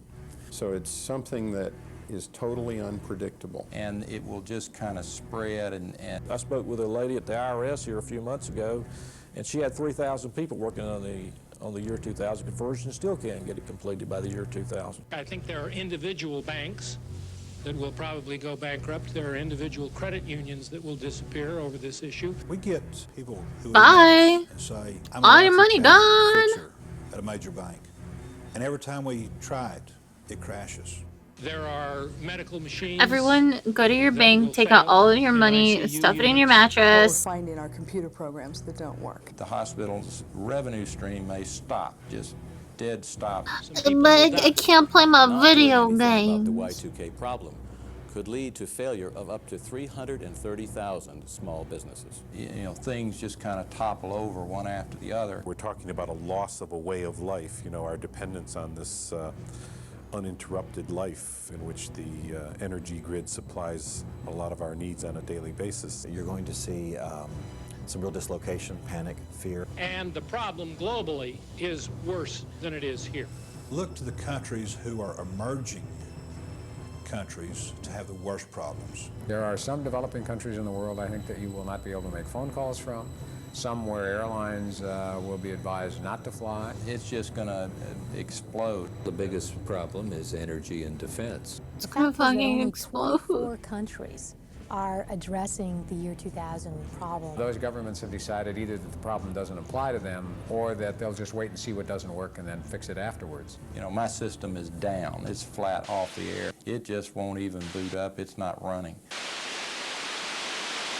And Y2K itself, that is the changeover from December 31st, 1999 to January 1st, 2000, is not the only date in 1999 or 2000 that presents possible problems. One of those is what's called the problem of the nines, or September 9, 1999. The 9/9/99, that terrible day that a lot of computers have A terrible day. Everyone who has a fiscal year that begins before the end of 1999 will, whether it's April 1, July 1, or in the case of the federal government, October 1, will have a fiscal year 2000 challenge to deal with their financial systems, which will at that point be in the fiscal year 2000. Then we may see computers shutting down in April and May when a great many states start their fiscal year. When those computers start trying to think, so to speak, in terms of the year 2000, they may shut down. You also have July the 1st, which is going to be a big banking day.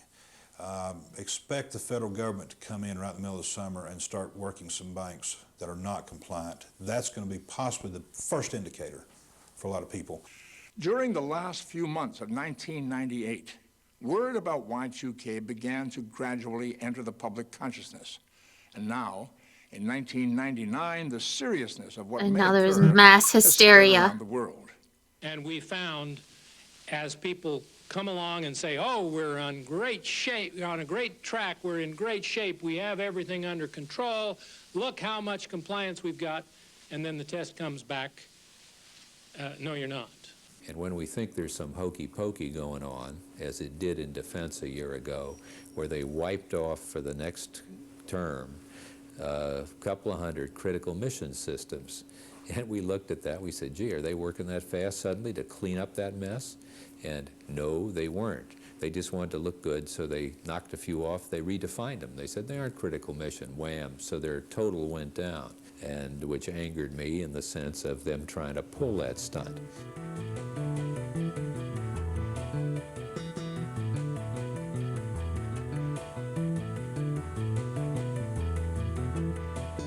No plan B, but we need that. Despite all the computer systems that need to be reviewed and possibly fixed, and despite all the possible consequences of Y2K that have been outlined thus far, there is indeed ample room not only for hope, but even optimism in some areas. A number of vital government organizations, such as the Social Security Administration, have been working on Y2K since 1994 and will be ready for the year 2000. Major banks, such as Chase Manhattan, have been addressing Y2K since the early 90s and have diligently prepared for the year 2000 turnover. Even in the world of personal computers, Macintosh systems have been Y2K compliant since the mid-1980s. And President Clinton has appointed a special Y2K czar Wow, Apple. to oversee a nationwide Such campaign to innovators. address, review, and resolve every aspect of Y2K as it affects America and the world. The first thing we have to do is have the public feel comfortable that they know what's going on. They know what's being fixed, they know what still remains to be done, they know where the risks are. The second thing they need to know is that we're managing against the problem, not just the federal government, but the major companies in critical sectors in the economy. In other words, even though our society has been slow to realize the full implications of Y2K, human ingenuity is now at work on both large and small scales. The FAA has been having meetings and schedules that are being set, and every piece of equipment has been identified that will need software modifications. We also have backup systems for backup systems. That's the way we always do business. And I'm sure that the priorities of keeping flights going is going to be number one for the economy and number two for the safety of everyone. The problem has been worked on now for 2 or 3 years at a steady pace, and we're making good progress, and I think we found the major bugs. There certainly will be a lot of little things go wrong, but as a whole, I think it'll just be more of a nuisance. Of the 150 mission critical systems in our agency, last year in September, we completed Y2K doesn't matter when you're on the moon, my dude. Which should be repaired shortly. Secondly, we've tested all but about 8 or 9 systems. So we're very confident that we're going to meet the dates set by the government for all of our mission critical systems.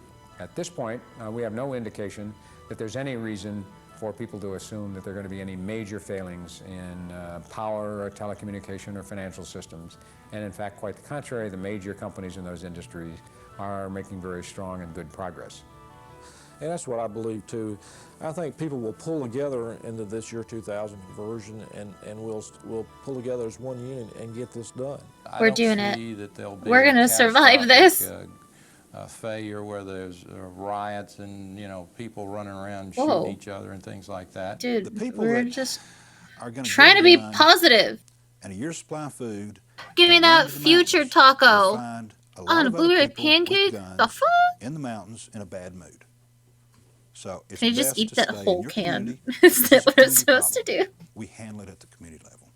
If the immediate response is to buy machine guns and camouflage and lock ourselves off from our neighbors, well, then what's happening is what's in the Why? human heart is boiling What do we to need the in surface. camouflage for? What are we hiding from? Challenge that whole mentality with a non-selfish. It's just gonna be cold, and you can't take your trip to Hawaii. Like, relax. It's not that serious. And I think if everybody does their job and puts a lot of thought in it and does the right thing and just simply prepare, then I think you'll make it just fine. One of the things that the Y2K event is likely to initiate is a rediscovery of community. Do you think he approved this? Most Do you think he people was like, today yeah, have lost touch with community. that shit's future, We live right? Look at lives that are very future right insulated there, from one boy. another. This is not the end of the world. This is a problem. Things are going to be broken. The electricity may be broken. We will have to be patient while it's being fixed. That's all. And you know what? While it's being fixed, we might actually enjoy some family time. It may be also that we've come to fuck my realize that family. technology doesn't supply all the Any of my answers that we video hope to games have. on my computer by One AOL of the chat ways that we're going rooms to be where I testing RP. ourselves, of course, is to have a more concerned relationship with our fellow man. I think that really goes without saying. I think it's possible that we end up with disconnection from our toys, a stronger connection to other human beings, cautious and But I wiser really like my reliance on toys. technology, and a They're greater really love good. for the simple things of life, which is what life is really about. I think our modern age has been disconnected from the true values of life, and I think all of that could result on the other side of Y2K if we approach it the right way. I know that we did good patient care 25 years ago. My toys use batteries. minus a lot of these I'm high-tech Y2K devices, proof. and we can do it again if should they fail in the year 2000. My view of it is that it's an opportunity to redefine relationships that Stop! can emerge Stop showing this guy, far stronger than what we've got today. I'm confident that we're going to rally around whatever the problems are. We will meet them as we have met all the other problems we've had, and that basically we will move forward and be stronger as a result of all of this work and effort.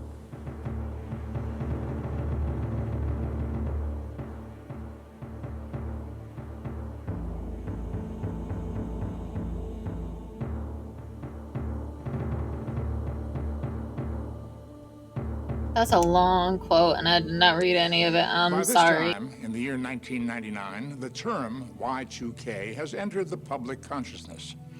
World leaders in government, spiritual, and corporate circles have all found themselves in one of the greatest dilemmas facing humankind. But the dilemma is not Y2K itself. Rather, the concern for world leaders is how we, as individuals, as communities, should best approach Y2K. But the reality is there are no Y2K experts. And this is because nothing like this has ever occurred before in the history of humankind. The reality is no one knows exactly what's going to happen. So, the real dilemma facing not only world leaders, but each one of us, is how to find a clear, reasonable, balanced approach between those who call for extreme survival measures versus those who advise no action at all. The very best we can hope to do, therefore, is to prepare as individuals and as families so that we each feel secure, and to work together in small and large communities. Where can I buy that can of blueberry pancake? How to live with electricity and like it. Fuck.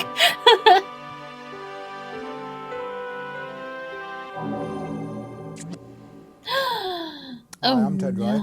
I spent 4.5 years in Special Forces, almost continuous combat, and I travelled from El Alamein in Rome. I was part of the Desert Rats team, and I ended up at outside Rome, and I survived. Dude sounds cool as fuck. I have seen just about every Holy condition shit. of human misery and privation in my time.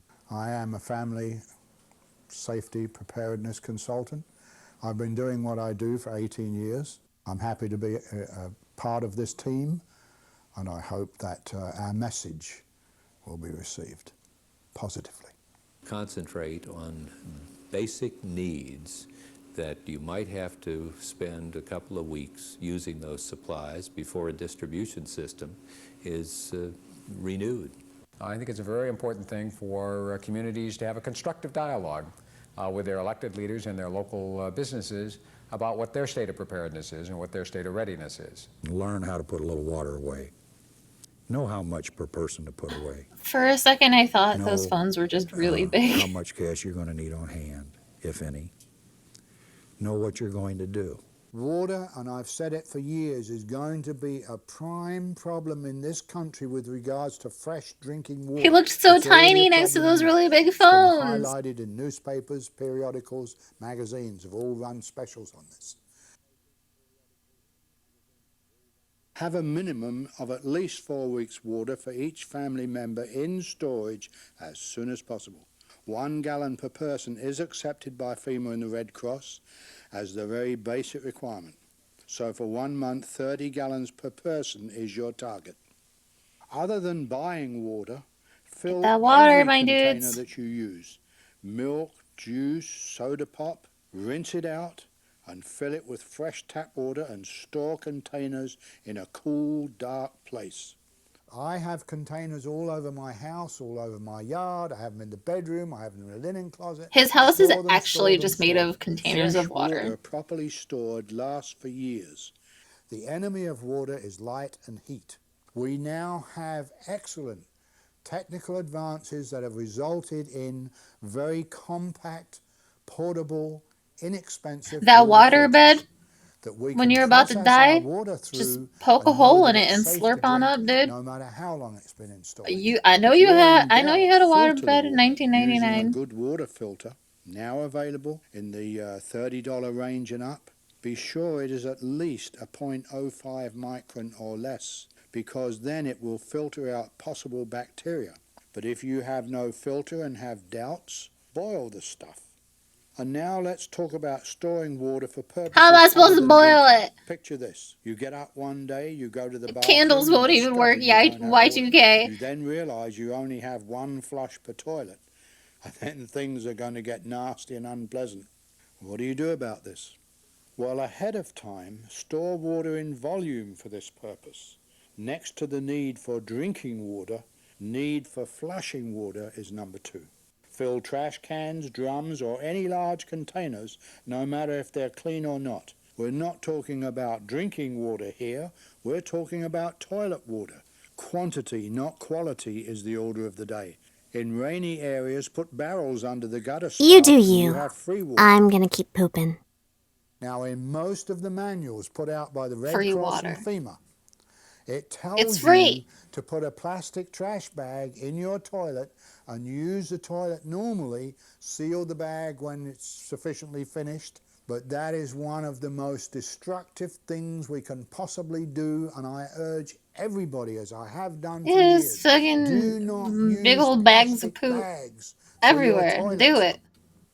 As soon as you seal the bag, the waste inside starts to cook, and that generates germs, it generates all sorts of bacteria. Ew. So those plastic trash bags are going to deteriorate, and you're going to have a potential for an outbreak of disease like you never saw before. If the toilet doesn't work, a chemical toilet is the answer. The chemical toilet is most desirable for family safety. They're very affordable, costing even less than $60. If you cannot afford a chemical toilet, well, a good-sized bucket and an adapted toilet seat will work if you're careful.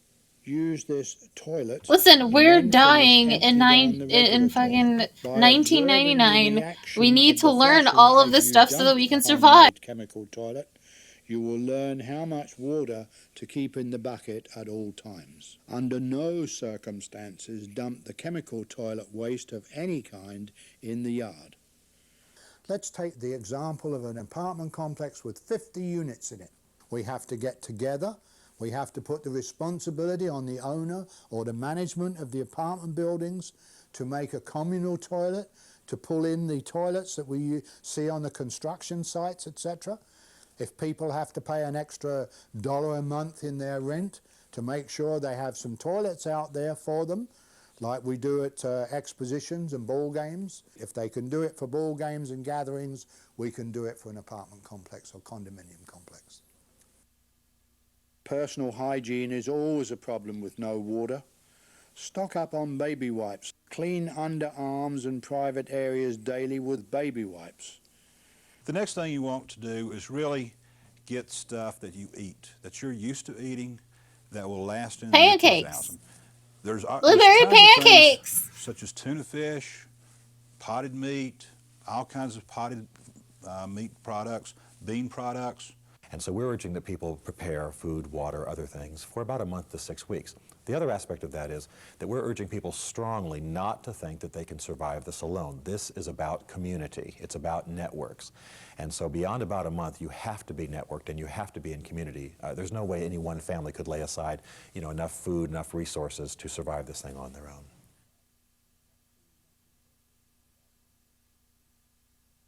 You need to have a minimum of 4 weeks of food for this emergency for each family member. I love just Same eating as the water, peppers. remember? And also, pets are family members, and they need food and water for the same Eat them period of first. time. Oh. The body needs a high concentration of protein and minerals to stay healthy. 50 to 60 grams of protein a day is a good guide, and the average adult should consume this much protein. That is approximately 1,500 grams of protein a month. If you have the time, a dehydrator is worth hell its yeah. weight in gold. Fuck me up with all that jerky, dude. Homemade jerky can be stored with white rice to absorb any extra moisture it may have after processing. Mary Bell's book on dehydrating food is a great resource if you want to try home dehydrating. Okay, we must learn plug. the fundamentals and Not be sponsored. like a squirrel. We must get a little bit and put it away, a little bit and put it away. In my own teachings, I teach the bin method. I talk about a 30-gallon trash bin, but it can be a smaller container. You need a container with a good tight lid that you can put food in. Once you have stored your protein, then work on storing other foods you will need. Here are some suggestions: dried beans, rice, powdered milk, dried fruit, powdered protein corn drinks, chowder, no. alfalfa seeds for sprouting, and any canned foods you might like. If you have the money, MREs, meals ready to eat, can be purchased from military surplus stores or from many sites on the internet. The sooner I just feel so start bad your for the people who preparations, the bought better your into this, opportunity to get the supplies and you need at now they reasonable just have prices. like Y2K $50,000 worth of specifically MREs is sitting going in to the garage. affect our utilities We're and gonna our eat it every services. single day until We it's can't do anything gone. about the telephone, we can't put the power back on, but we have to have alternate means of heating and alternate means of lighting. Now that we have covered the subjects of food and water storage, let's move on to the problems of staying warm and having emergency lighting. If you have a fireplace or a wood stove and you don't have any fuel or you've run out of fuel, you can burn newspapers hand-rolled into logs. Basically, you roll the newspapers very tightly and fasten them with metal wire. As for heat, a good modern kerosene heater is the way to go. They are safe, do need ventilation of course, but are very efficient and economical, using under 10 gallons a week, burning 10 hours a day. I stress the This need guy's to cooler reduce the than Leonard logistics. Nimoy, okay? Don't try to heat the whole house. Select one room large enough for the family and use that one room for living in. For this 4-week period, it's not that big a deal. There is a new long life flashlight, and boy, it's apart from all the rest. I have one and it's just amazing. Mine will go 2 years on one battery. Candles are a pleasant but controversial light source. If you are going to use them, be very, very careful, as they can be as dangerous as they are useful, especially around children. You may want to purchase an oil lamp from your favorite discount store. Oil If you lamps are set one your of the house most on fire, economical you'll be ways to warm. provide emergency lighting. 2 gallons of And lamp so will your oil is neighbors. approximately a month's supply using your oil lamp 5 hours a day. There is also the crank radio and light that is very, very efficient. Hot meal? Sure, if you want to. Keep warm.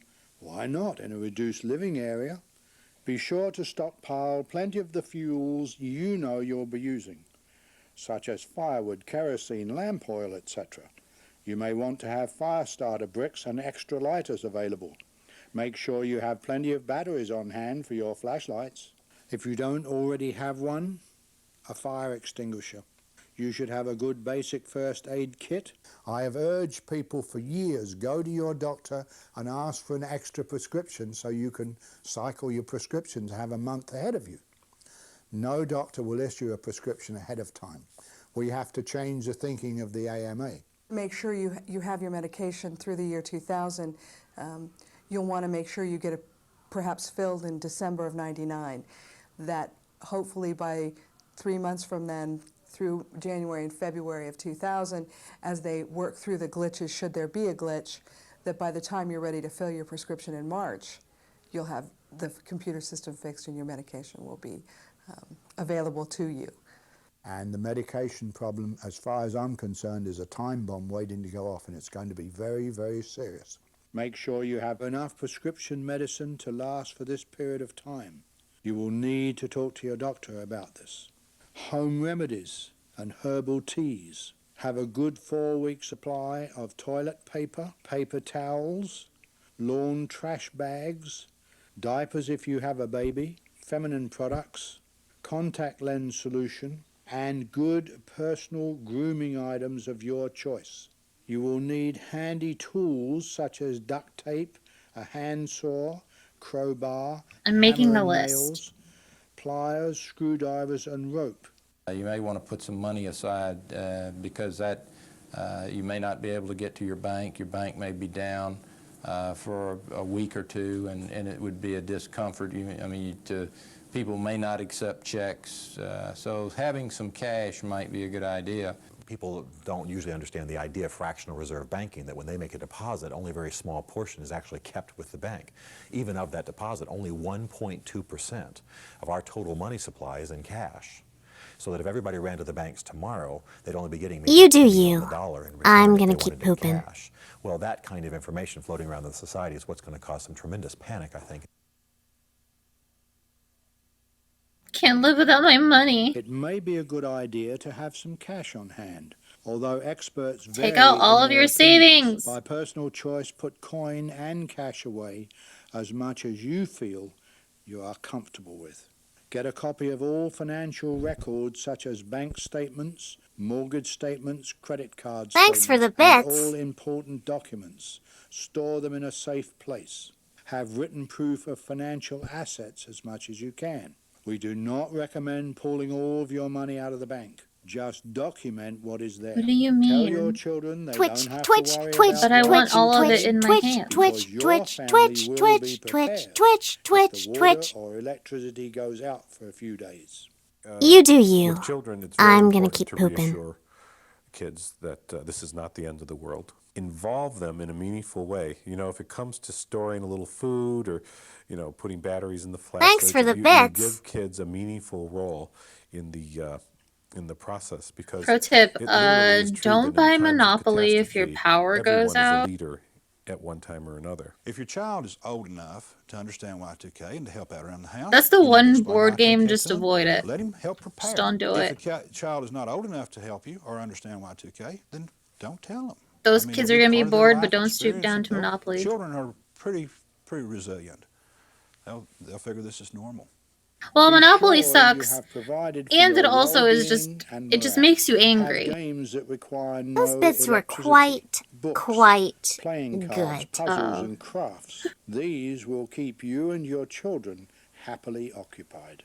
Tell your friends and relatives that preparing for temporary shortages and outages caused by Y2K is a good insurance policy. You don't expect your house to burn down, but you're still insured against that possibility. Now that you have seen some of the ideas in this program, you know how easy it is to start your own short-term preparations. Many people, especially those who live alone, are overwhelmed by the potential of this Y2K dilemma. Remember, all problems have a solution, and people will continue to work on the problems we have outlined in this presentation. If you would like more information about my educational materials regarding Y2K, I'm gonna buy his book. my newsletter or other products, please call 1-800-948-8301. I think that it's prudent, just as companies are planning for year 2000, so also is it prudent for individuals to engage in that same type of thinking. I'm going to buy a generator and at least enough of water for a month's supply of food. Basically, we're prepared for a couple of 3 months. I don't think it'll last that long, but it's not that expensive in 1999 prices early. I plan to do is to store a month's worth of food and a month's worth of water.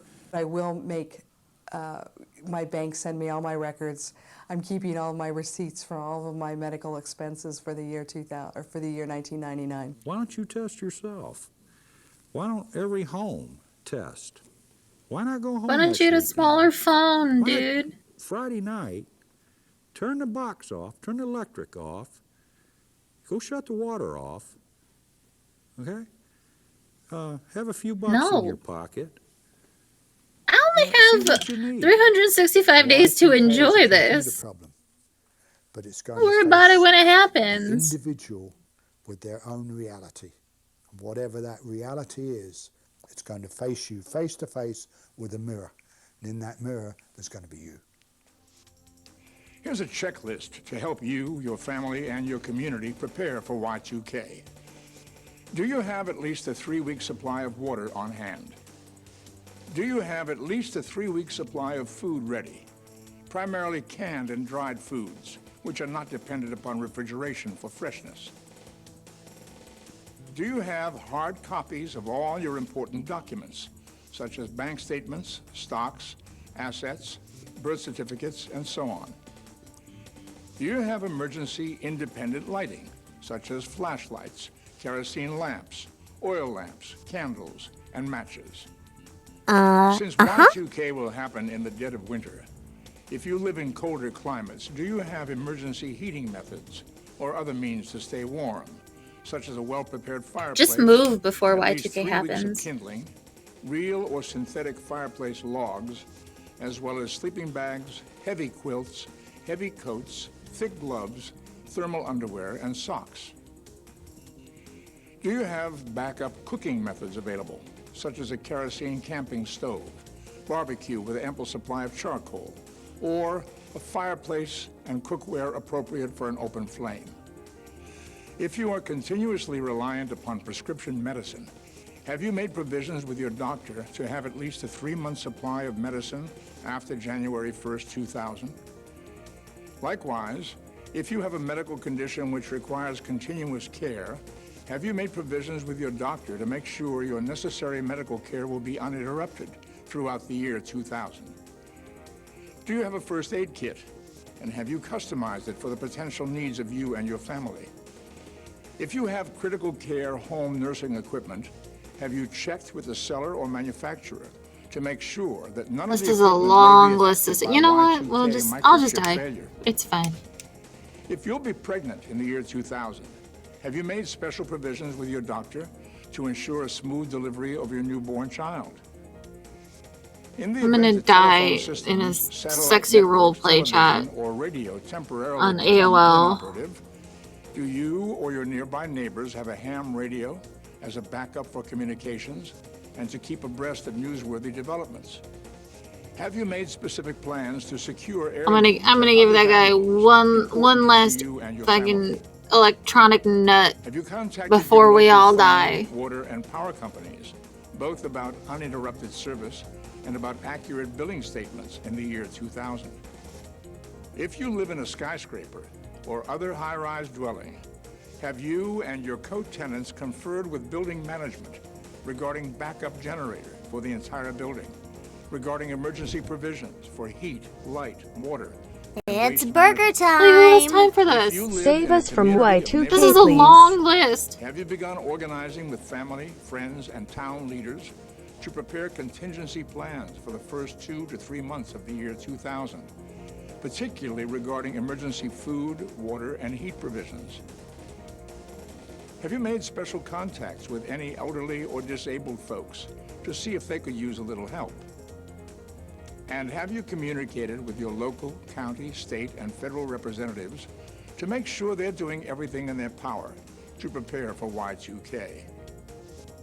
Finally, one good thing to remember regarding all of these items of preparation is that regardless of what may or may not occur as a result of Y2K, all of these things will still be useful to you and your family. And the efforts to organize with our neighbors will be beneficial to all parties concerned, no matter what does or does not happen.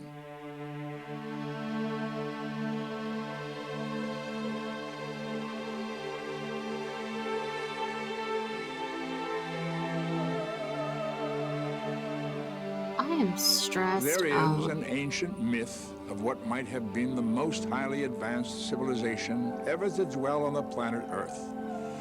But that is indeed just an ancient myth. We're now, without question, living in one of the greatest periods in all human history. It's both an exciting and challenging time to be alive.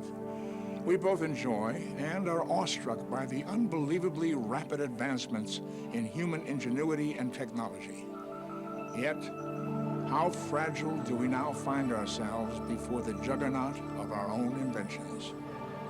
However, as we indicated earlier in this program, there are no Y2K experts.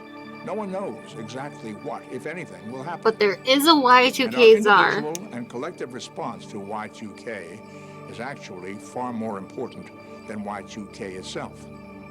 The experts that we're dealing with indicate that it's going to hit hard and heavy for a while, maybe look like what some are calling a meltdown scenario for a week or two, and then it's going to level out more to brown out. On a scale of 1 to 5, how bad the Y2K is going to be globally, 5 being the worst, I would say globally they're at a 5. In the States, we have been at a 4. I think we're going to end up about a 2. My personal sense of this is in the range of 3. I think there are going to be major disruptions. I think there are going to be things that we can deal with, but it won't be easy. Putting January 1 on a scale of 1 to 5, with 5 being the worst and 1 being nothing at all. My You do assumption is you. somewhere around a I'm gonna keep 2.5. pooping. Again, an annoyance, a nuisance, a lot of different things that don't work. Catastrophic, I don't think so. I would say a 3. I think maybe we're looking at maybe a 3. I think based on the utility companies, I think there will be some power outages, or we'll have brownouts in some cases. I would say that it would probably fall around a 3 or a 4. My personal opinion is it can only be a 5. It can't be any less than a 5. I would probably have to rate this right in the middle at 2.5. And the reason is because we know that this is an inevitable circumstance. Hey, if you guys can rate this stream on a scale of 1 to 5. At a 3 with a wait-and-see attitude. In a very real way, we're all responsible for Y2K, and there's no one to blame, morally or otherwise. We've all benefited from the technologies which have improved our lives, and we have therefore encouraged those same technologies to develop at ever more accelerated rates. And yes, perhaps we are now realizing that we've taken them a bit for granted and have indeed become too dependent upon the byproducts of our collective innovations. And so, we must not only prepare as families and work together as neighbors, but we need also use this moment in the development of our civilization as an opportunity to look at the long-range effects of all our human endeavors. Looking beyond Y2K, whatever perils our very human ambitions and short-sightedness may lead us to, our even more powerful human spirit will find a way to overcome. So, let us use the Y2K challenge as an opportunity to reflect on where we're headed as a civilization. Perhaps the most important... Oh, we just go down from there. If the omission of 2 simple digits can have worldwide impact several decades after its inception, we must ask ourselves, before we rush too far forward, what are we doing now in genetic engineering, with cloning, with the development of bacteriological warfare life forms? What? with death rate technology. What are we talking about? And pollution of land, air, and We're water. just, what? That could have long-term, We're unpredictable just trying to worldwide fix the effects. computers. What are And you, what can we do whoa. as the inheritors, the caretakers of this world? What can we do to protect our home, our island in space?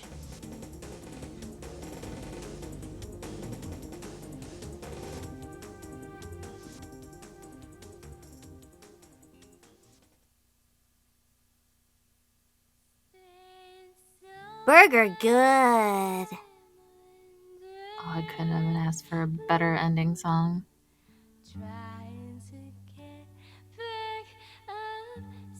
This is the song you hear when you die.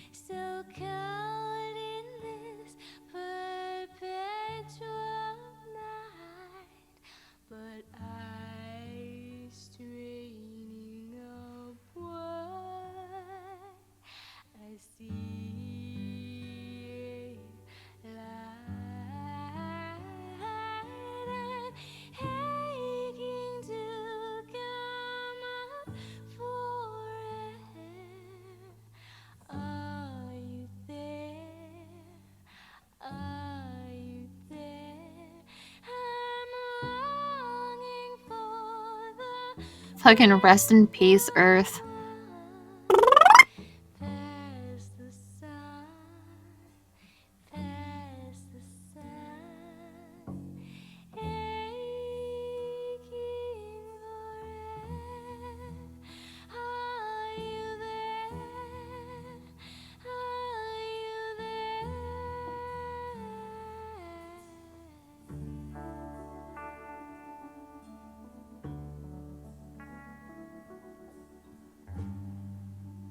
What a weird y2kcybercenter.com. Go see if that website still exists.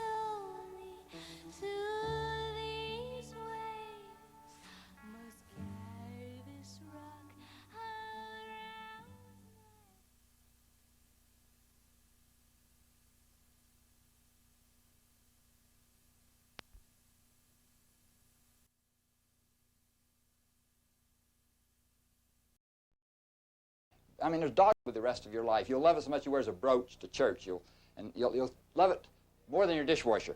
Okay.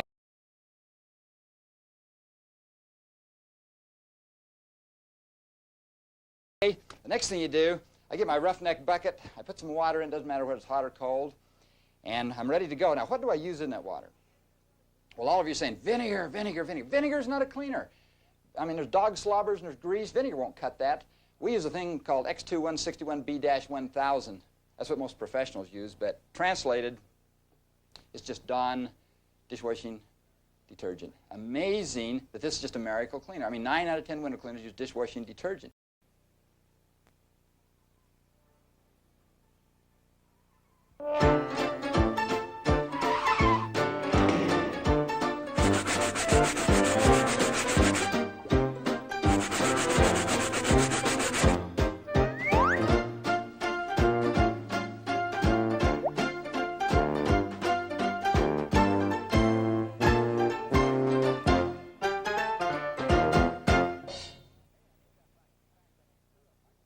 Hey, I need that bucket. In fact, I need 2 of them. I just got a call, and in 30 minutes, company is going to show up at this place. Okay, right out the gate. This entire room in a half an hour. Now, nothing will tell you need cleaning like moving a picture. Cleaning that right will save your reputation. It'll save repainting. Now, let's go get the things we need. Slow down. Why are your walls so dirty? Through those walls, we have our 2 trusty Rubbermaid containers. This one is half full of water. This one is empty. 2 containers, 1 half full of water. This is empty. Guys, we gotta fucking clean. I'm gonna use an all-purpose cleaner, one like Spick and Span. Be sure and read the directions. They know what they made and how to use it. Everything's filthy and disgusting and dirty, and we have to clean everything all the time, as quickly as possible. Brew either, it doesn't work. Okay, move it out. Pick your buckets up, and walls look out. We're ready to go. Now remember, 2 Rubbermaid roughneck buckets. This one has cleaning solution in it, and this one is empty. 2 buckets. Okay, now I have my cleaning cloth, and I have a Rubbermaid cellulose sponge. Now get one that fits your hand, okay? Now, here we go. You dip it in the solution.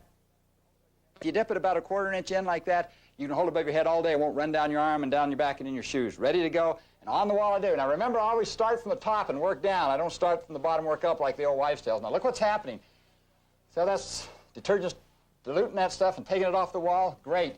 That's all I'm doing now is taking that stuff off, and see it's all coming off. And then I take my towel and I just wipe that, and it's perfectly polished and won't streak now. Notice all the dirt and things from the wall is in that. I go to my bucket and I squeeze. Now you don't wring a sponge, just squeeze it, okay? And my sponge is perfectly clean. Then I go dip it in the bucket again, like this. Back to the wall again. Is that how a sponge works? That you can clean pretty easy so it won't dry.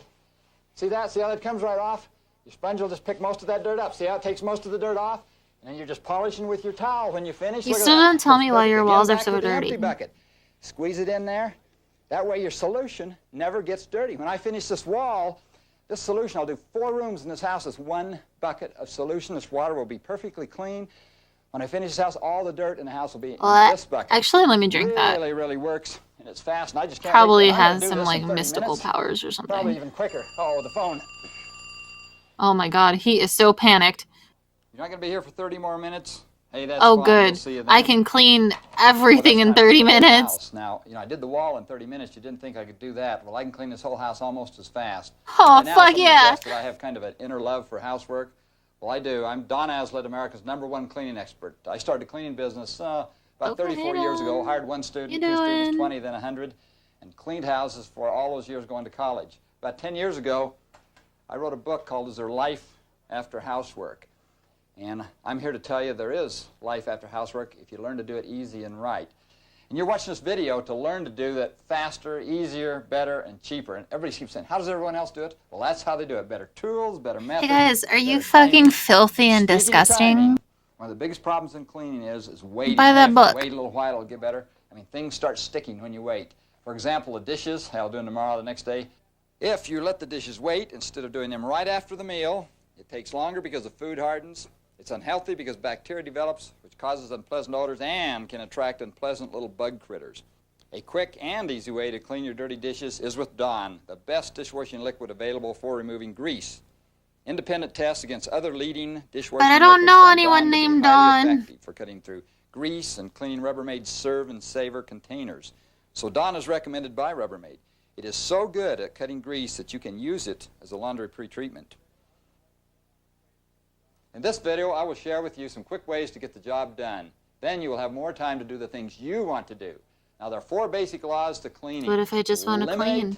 Saturate, dissolve. And sometimes dissolve means a little agitation, then you remove it. 75% of cleaning is done with the head and not with the hands. 75% of soils removal is done by helpful cleaning products and tools, and not by the old elbow grease.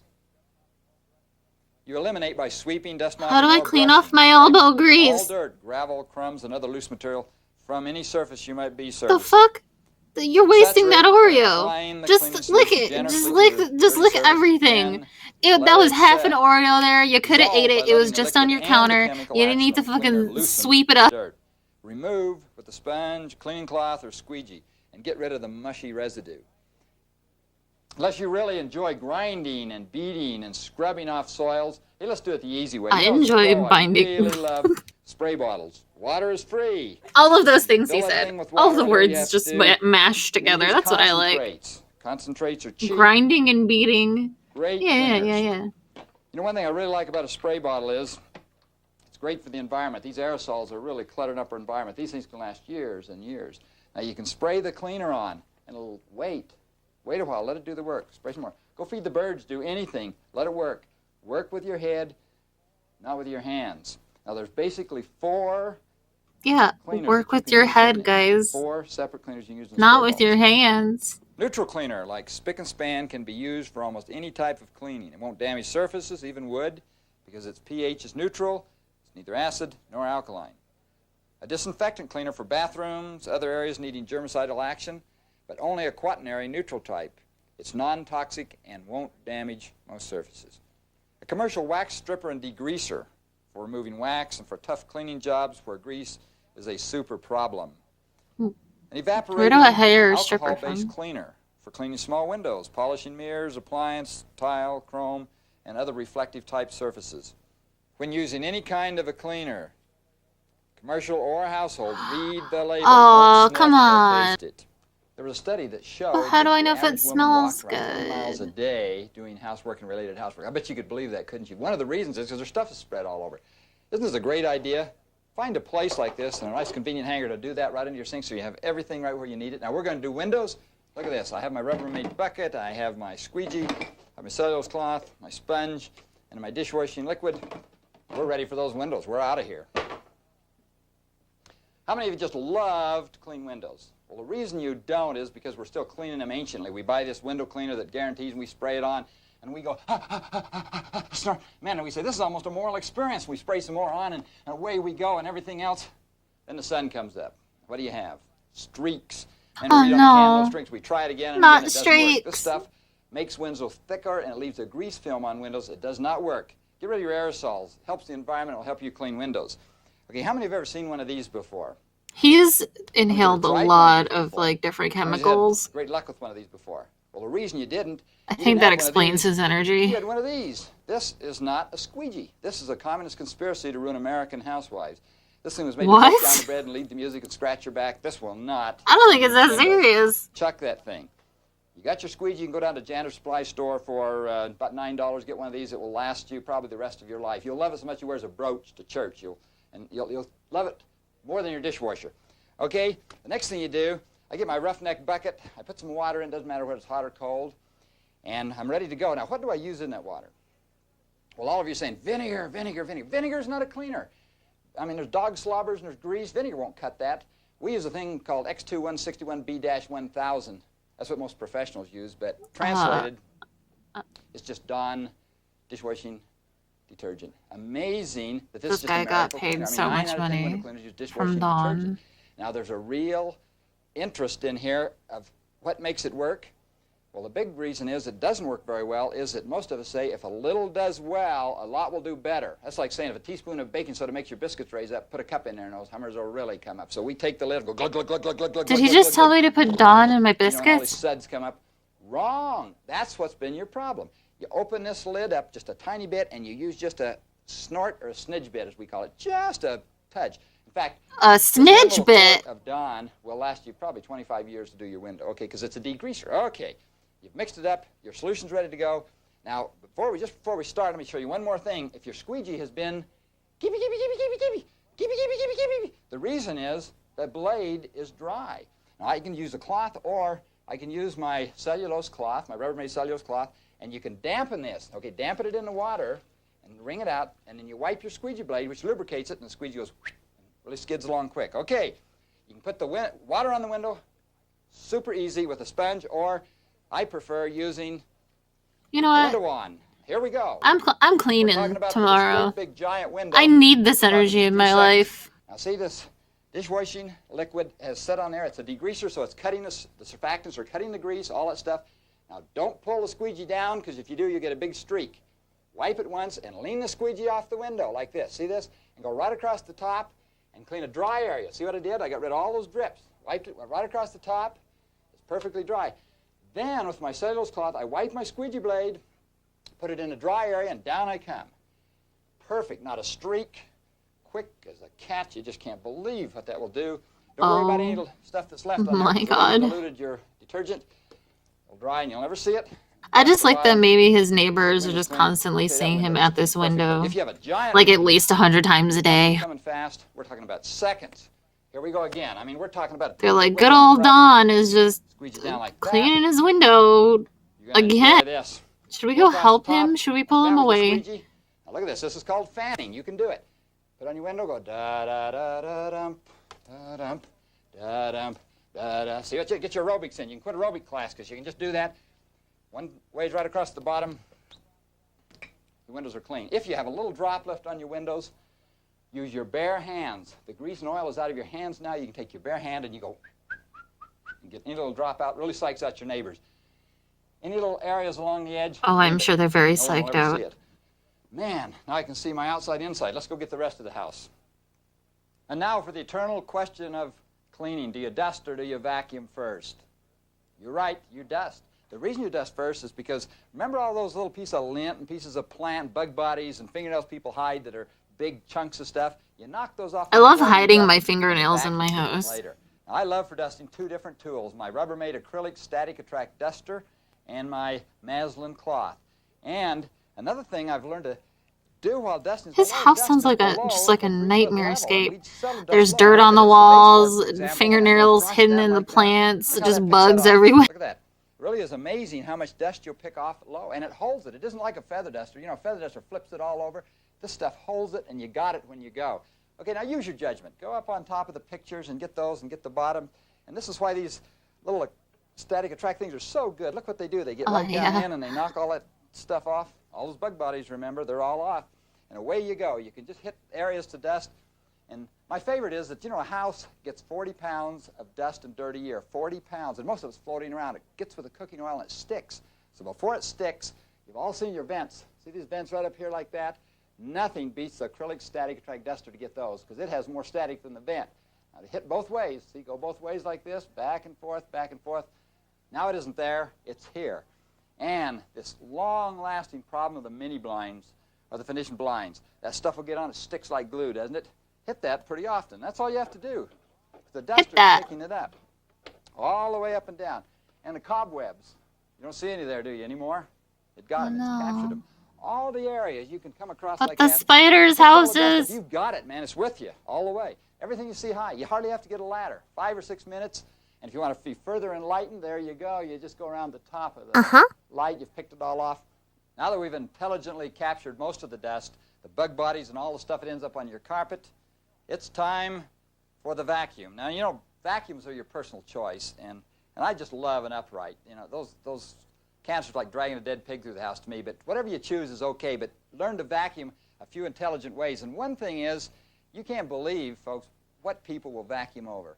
I mean, there's toys. I mean, our kids have 70% more toys than they need. Pieces of plastic that's come off things. Suck up that fork, dude. Lego toys, coins, TV knobs. I mean, all this stuff.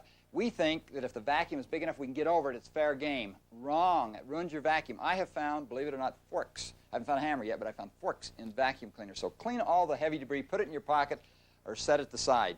Now, you know, a real important thing on a vacuum, you're going to notice something, is as I'm up here, you see how my hand goes under that vacuum? That's where the air comes in to make a vacuum work. Okay, if there's no place for the air to come in, the vacuum won't work. I don't care if it can suck up a piano bench. It doesn't make any difference if the thing can't get air. So it's what we do. That maximum suck power. Adjust it and let it go down lower and lower and lower. And pretty soon is what we do. We press it down there so tight that no air comes under our vacuum. Therefore, it isn't working. We're making nice patterns on the carpet, but we're not vacuuming things. So set it up to where your vacuum just goes. Those bits were quite Remember another real important good. thing down in this carpet, the thing that really counts. All the stuff that ruins your carpet, the little BBs and the little rocks and all the little things are all right down in that carpet. And when you walk on them, it cuts your carpet. So that's why you use a vacuum cleaner to pick all these out. Because see, you can't see all that, but see how dusty? That's all down in your carpet. The most important thing on any vacuum, I think he planted those things there. Have is a thing called a beater bar. A beater bar is that thing right there. It goes around and it goes beat, beat, beat, beat, beat, beat, beat, agitate, tate, tate. It beats it and agitates, and that's what it should do. Oh, that thing that's full of hair. Make sure it's going the right way, back into you. If it's going the wrong way, it'll kick stuff ahead, and it's like herding cows through your living room. You'll never catch it. Make sure your beater bar works. That's what makes a good vacuum. Okay, we're ready to go. Also, when you vacuum, if you'll hold the cord out in your hand like this, you'll keep it from raking the flowers off and catching the dog's neck and everything else. Keep it out and hold it in your hand and grab this hand on the vacuum. Now, here's the big important thing in doing vacuum. Now, I'm going to vacuum this for you. You watch what I do. The speed you go is really important. Turn the vacuum on. Now, watch this. This is the right speed to vacuum. See this? Just take it easy. But a lot of us think if we go faster and we really go and go over the same place again, it's better. Thanks for the But it's bits. not better. Sometimes This you is the gotta time suck that going fast. Slower is faster. So take your time, cover each area. Let me tell you another really important area that we all get lost on and we spend all our time fighting. It's the edges. We get over the edge and we really worry about this edge. I mean, there's dog hair in there and there's Rolade packages and all sorts of gruesome things along that edge. And we try to get our vacuum right up against there tight and we beat up the baseboard. Wrong. Look at this.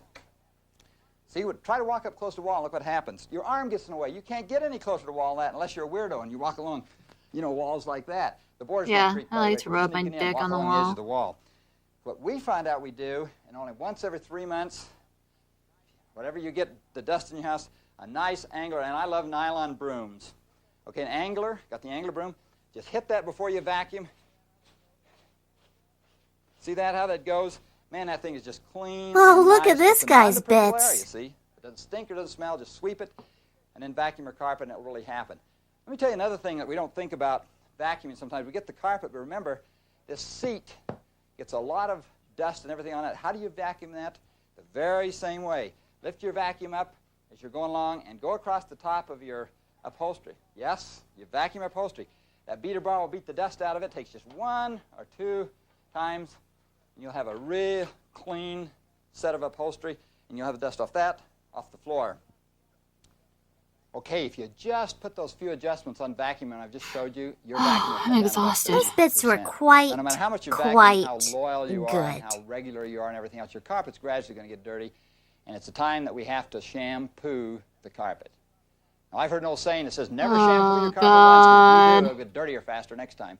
That's kind of like saying, never wash your socks or your underwear once, because if you do, they'll get dirtier the next time. See, Never it's what washed happened. my In the old underwear a days, day we in my shampooed life. carpets.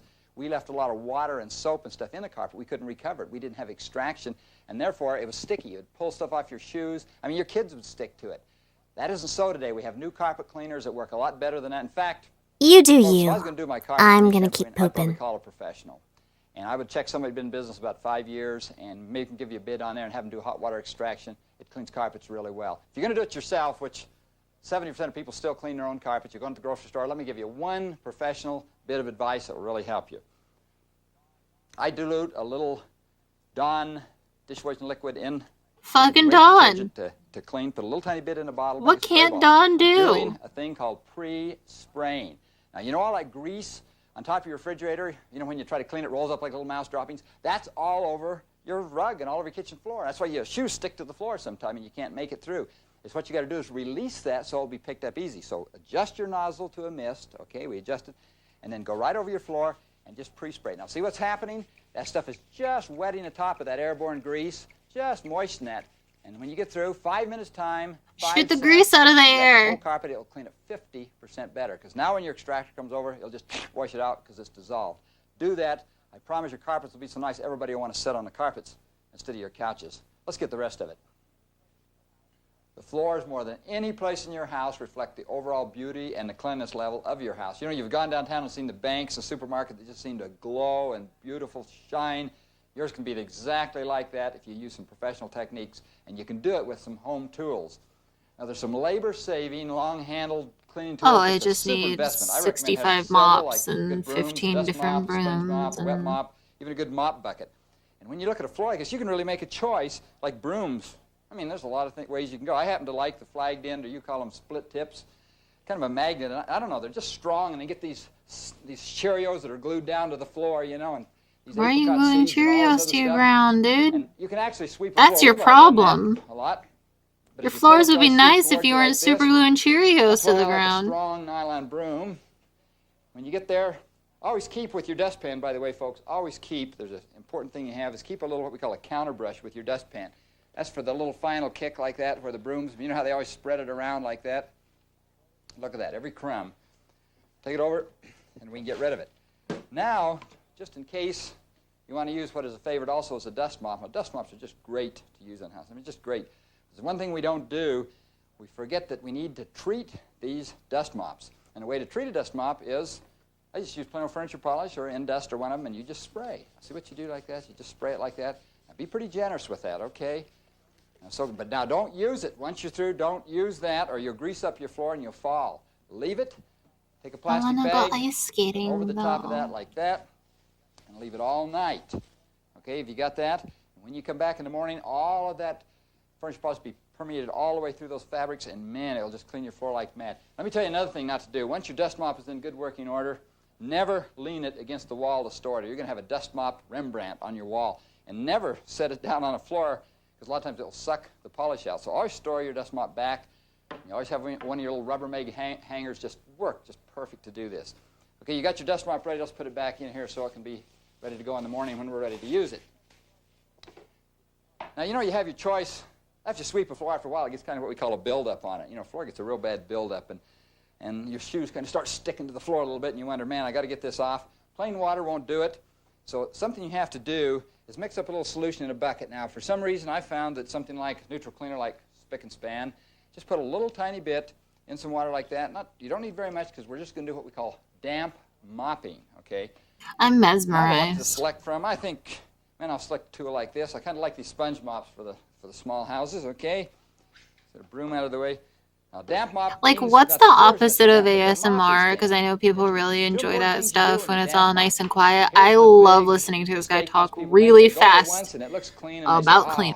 clean, but it isn't clean. The first time over, what happens is just a wetting agent. So you go over your floor once like this, see what I've Yeah, done? get that shit Think it's wet. clean, but it's not. You're just sitting there, and you're dissolving. When you go back, dip again, squeeze it, and whatever you do, folks, go over the area one more time. This is what really Welcome to cleans it up. hell. Trust me. As we go over that, now this is called damp mopping. You have to do this sometimes 2 or 3 times a week, depending on how many bottles of milk or how many pieces of spaghetti fell on the floor. Damp mopping. Now, as you see, this floor is pretty bad shape. I mean, You're this has getting pretty me hard use, and damp, it's getting really bad. We're going Don. to have to do a thing we call scrub this floor. And scrub is just one step up from mopping. We got to get a little more aggressive. So I'm going to use basically the same stuff. I might put just a little more neutral cleaner in there, just a tidge bit more in there, okay? Now I've got to get the water out on the floor, and I think the easiest way to do that, I told you I had a great selection of mops over here, you really do. I kind of like just a plain string mop. You put the string mop in the water like this. Now the idea we're trying to do is just to spread all the water nice, and you just kind of lay it, kind of in a figure 8, just like a sailor. Just lay it right out there. You got that? Now you think you're cleaning the floor psychologically because it's wet, but not so. You're just putting it on there now. You notice we've saturated. It's dissolving. Isn't that great?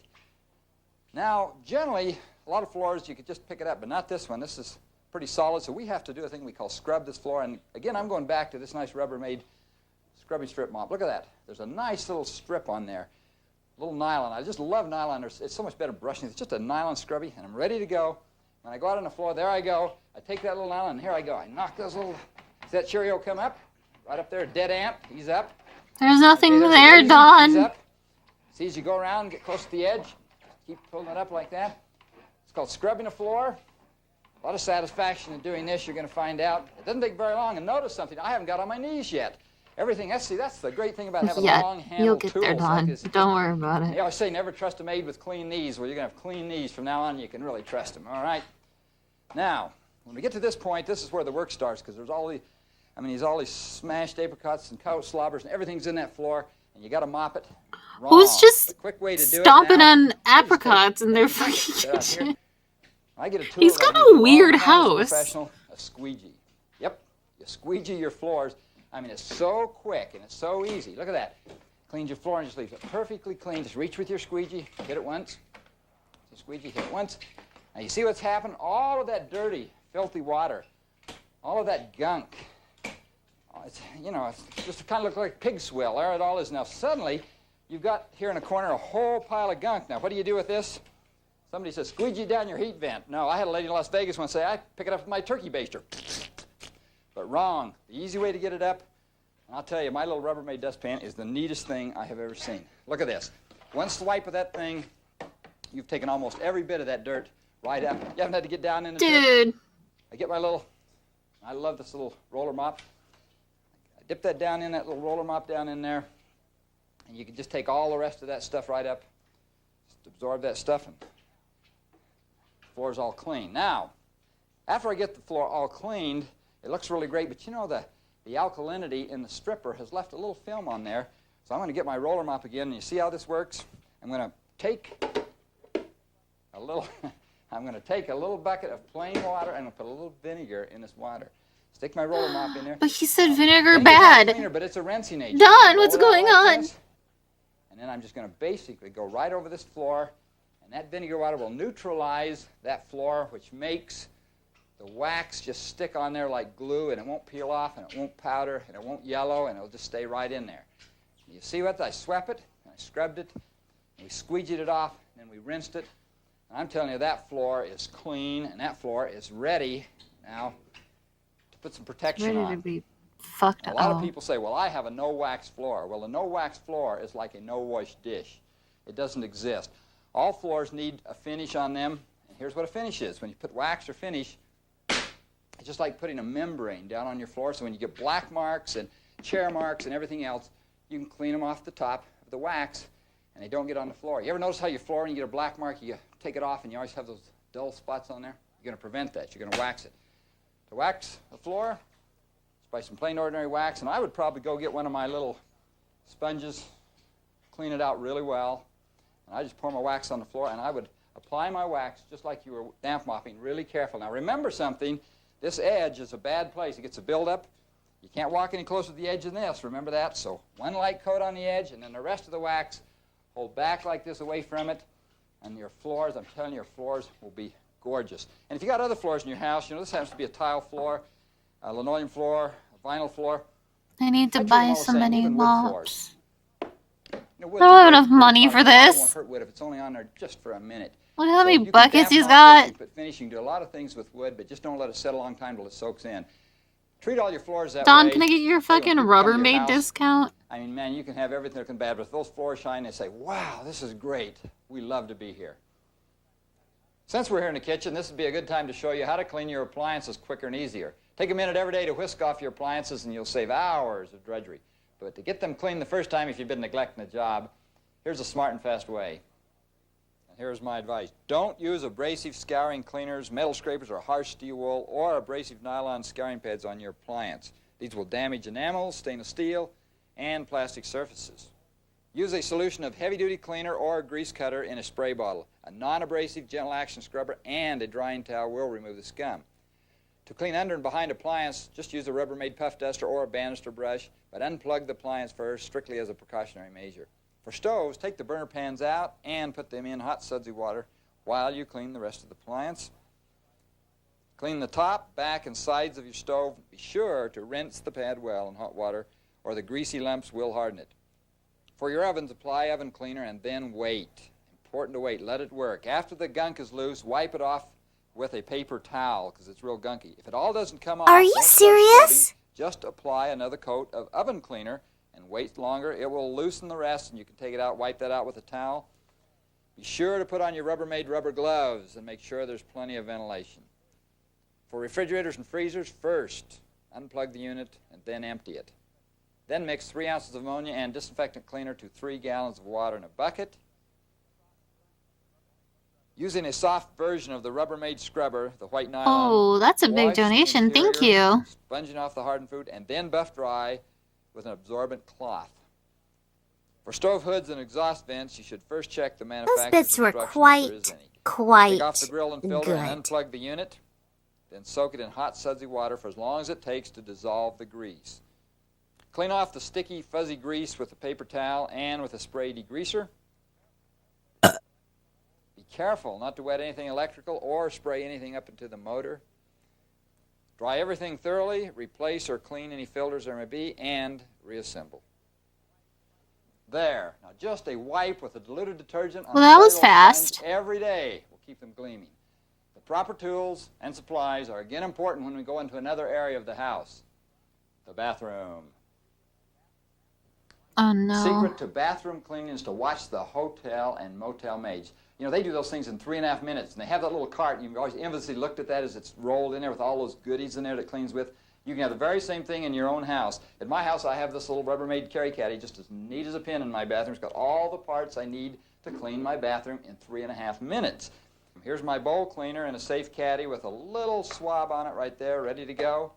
Here's my shower cleaner, all ready to go with a spray head. And here's my disinfectant cleaner that kills odors and does the cleaning. And, ladies and gentlemen, here's a squeegee. Yes, a squeegee. I'll show you what to do with that later. And here's a The toilet squeegee's toothbrush. back.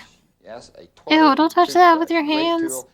And one of my very favorite bathroom cleaning tools is the nylon scrub sponge. Now notice this is white. It's not green or it's not black or it's not another color. It's white, which means it doesn't harm the porcelain on your sinks and your counters. You do Great you. tool to use. I'm I have a gonna little keep clean pooping. towel in case there's a spill. I have to polish and wipe up. And then if there's a ring in the toilet, I have a little pumice stone. And the last tool, the most important tool, is my little Rubbermaid scrubbing brush. And that doesn't beat up all your knuckles when you're scrubbing, and it really works. And this is your whole kit that the maids in the motel and hotel have, and I'm going to show you how to do a bathroom in 3.5 minutes. And folks, I know sometimes the outside of the toilet looks clean, but I tell you there's a lot of germs on there, and that's where smell comes through in a bathroom, from bacteria. If the bacteria is dead, no smell. We use a Quat disinfectant cleaner. You can buy a disinfectant cleaner, then we spray it. I just spray a slight mist all over your toilet, all down here where the men miss. You know, get that whole toilet. I mean, get it all done, and let it set just a second. It gives a little kill time. It'll kill all the germs, and then you use your white cloth, and you can Murder wipe. those See the hotel germs. people do this? They pull it off, and they really shine those toilets up nice. They lift the lid up. You get the underside of the lid, this side of the lid, that side. And basically, that's the way they clean their toilets. Perfect. It's fast. It just takes hardly any time. Now, on the inside, I told you this was the toothbrush for the toilet. I was right, because if you brush regularly, you won't get the setup, all that sediment that sets in your toilet, and you don't have to deep clean it. So every once in a while, sometimes 3 times a week, just get in there and scrub the toilet around like that, and you'll loosen everything, and you'll flush it. And you'll be surprised how it will keep your toilet clean for a long, long time. Now, this toilet appears to be extremely clean inside, and nothing wrong, but I have a Johnny Lip light. Now, I know it looks like a dentist light, but hey, it's no different. We both work in enamels. It's the same thing. And look what we see under there when we go under there. Those little orifices underneath that thing, see how they filled up? We can get those off. And the way we get those off, we use a bowl cleaner. Now, get a caddy like this. Let's get your bowl cleaner. Now, this is not a janitor boutonniere like people think it is. This is a bowl brush, which is used for one thing. Don't pour your bowl cleaner in the water. You know how we do it? Glug, glug, glug. Instead, first is to hold in your hand like this and go down your toilet like this and empty the toilet bowl. And you see what happens? Ah, he's getting the water everywhere. Stop. Dude, you're a sweater. Totally with a bare bowl. You see that? Now all the stuff is empty, so I can do it. I take my bowl cleaner. Oh, gross. He has toilet water all over him. Just a little bowl cleaner, just a tidbit of bowl cleaner on that, and then I swab the toilet. See what I'm doing? And whammo, the stuff just falls out of there. I'm swabbing it. See, now this acid is made to eat up that calcium, and that's just what it'll do. It won't hurt your toilet. Clean 10 times as fast, 10 times as easy. It's a brand new baby boy. Okay, when I do Bio. that, I wait a while to give it time to eat it off, and then flush my toilet. There goes all the germs and all the crud. And while I do that, I rinse out my swab like this, and it cleans it out totally, and I squeeze it out. Now, you can use rubber gloves. Most of the chemicals are safe, but if you'd like to, you can also use rubber gloves on this.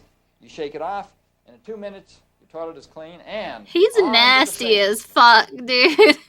Now, to clean your sinks in 30 seconds, here's another thing I learned from the hotel motel maids. That hair you always chase around, you finish, you always find it all over. Hey, the first thing they do is just get a little piece of toilet paper right here. Don's a fucking clean freak until he gets into the toilet where he's just sticking his hands in there and like drinking the water. Picks that stuff up just perfect, fast, toss it in the wastebasket, and it's gone. Now you're ready to clean the sink. I use my disinfectant cleaner, I use my little towel, I use my little scrubbing sponge, and I use my little Rubbermaid scrubbing brush. Ready to go, spray the whole sink. If you spray the whole sink with a Quat, what it does is kill all those germs, and it also loosens all the soap scum and everything else on your sink. Let it sit a minute. You can scrub that tops of those things just a little bit like that if there's any hand marks in there. And then my little white scrubbing sponge. The most wonderful thing cleaning sinks in the world. I can hit that just quick if you need it. And it has a sponge on the back side, so turn on the water, squeeze it, and I just kind of wash all that scum and flush it all down. The whole sink's rinsed, washed, all the chemicals are off. Turn the water off, my towel, polish that top like that till it just shines. Doesn't that look great? Just makes your heart throb, doesn't it? And just cleans that sink, and instantly, like 25 seconds, the sink is clean, and we're ready for the shower. To clean the shower, we'll take it after. Rub your fucking gross toilet hands on everything. There are 3 big areas in your shower that can really keep you on the run. The first one is mildew. Mildew's a growth. That stuff, you clean it off and it grows back. It's live spores. So to get rid of that stuff, that's what we always found it to do, is to spray it with a Quat or a disinfectant cleaner and just let it sit there a while. Then use your little Rubbermaid scrubbing sponge. That loosens it up. See what happens? Give it a minute for some kill time, then take a cloth and you wipe it down. And it'll clean that mildew right off. It'll be off for a long time. Now, the important thing, when you finish, folks, be sure and do this, spray some more disinfectant cleaner where the mildew is growing. That leaves a base that they can't reproduce and they can't breed. Okay, the number 2 thing is hard water that gets in your shower. Boy, that's tough stuff. You know, it comes all the time. You try to get off and you scrub it and it gets in the grout. Okay, there's a thing called showers and stuff that you use on that, which is a mild phosphoric acid. Now, folks, this is really important in your shower. See that little nozzle? When that nozzle is tight, you send out a mist, and you go, and you about die, okay? The reason you adjust that little nozzle like that is then you shoot a stream out. See what the stream does? And you shoot that stuff out, and you let it go in your shower. Shoot it out. And you'll notice it'll go all down over there, your and it'll leach shower all that walls. calcium off. Won't hurt your tile, won't hurt your grout, just eats it off. Just really great. You might need your little Rubbermaid sponge on there to hit it a little bit, but then you can wipe it off, and I promise you, your tile will be clean. It will be beautiful. It'll be great. Now the third one, and the greatest one of all, we use, not only for windows we use these, but we use them in showers also. After you finish, there's soap, scum, body oil, and hard water on there. You can take that squeegee, and just in a minute, you can go through that. And if people won't squeegee the shower, don't throw them a towel. I mean, make them squeegee their shower after they get through. You'll prevent more bathroom and shower cleaning with a simple squeegee than anything you can do. Let's go get some spot cleaning. And then squeegee yourself.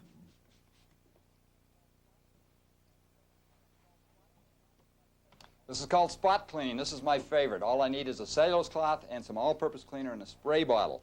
You know, someone once said if there were more fingerprints on the walls at home, there'd be a lot less on the police blotters downtown. And I really believe that. It cleans off. Now, remember what I told you about the doorknobs, how bad they get, you know, where your hands get on the doorknobs? Man, a very unsanitary place. Look at that. That cloth just picks it right up and it polishes that doorknob. Think how clean your doorknobs are going to be to grab. And, you know, another thing, places your hands hit and your body leans on and everything that we can't see it, don't be fooled, because wherever spots can be, they're there. Just let it sit on a while. Don't be fooled. Take your cloth. And if you can't see it, it's probably still there. Clean everything. Okay, so you go on through, you go through your whole house, do that. Any place you see a spot, clean it. Like right here on the door, again, let it set, let the cleaner dissolve it. Take your wipes, wipe it off, wipe it clean. It's perfect. Let's go out and get where people see first. This is a spot everyone notices first. Let's give it a quick shot. First of all, let's get this mat out of the way. Oh, look at that cute little You can wreath. see the reason I love these angle brooms, these nylon brooms. All the bugs and all the insects and anything, the gravel, kick them right out of the way. We sweep it. Folks, if you happen to notice there's any spots or anything on your concrete, all-purpose neutral cleaner like Spick and Spans. Remember we eliminate the stuff, we're dissolving it, and we're letting it saturate there. Then we're going to agitate it. Now again, to keep the knuckles from breaking up, those knuckles from just going, you can scrub that with this kind of brush. This is Rubbermaid scrub brush here. It's all off. To pick it up then, the last part in cleaning is remove. And you can remove all the soap and scum. Look at that. Perfectly clean. Touch everything up, put it back in your caddy.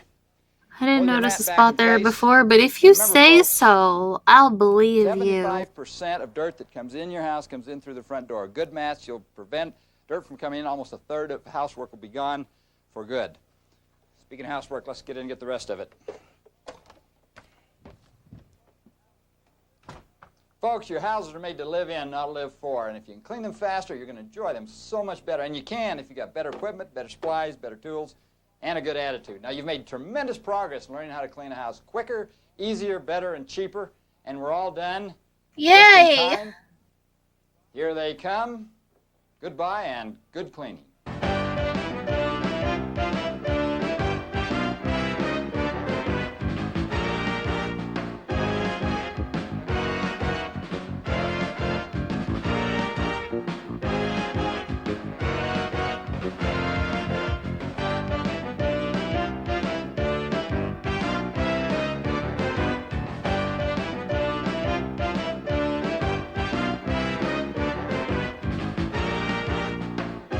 Thank you, Utah Film and Video, for this lovely video.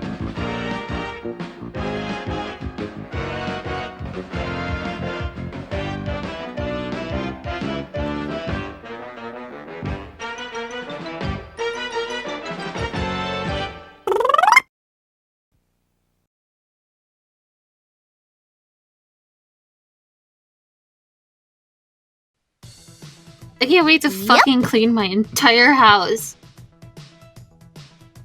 I'm gonna do it right now. Who cares if it's 2 a.m.?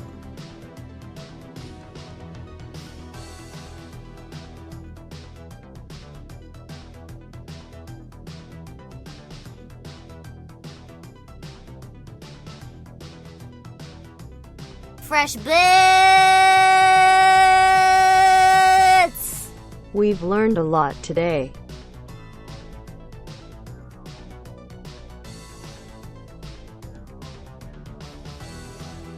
Dinosaurs are real. Clean your house before Y2K ends us all. That's the lesson we learned today.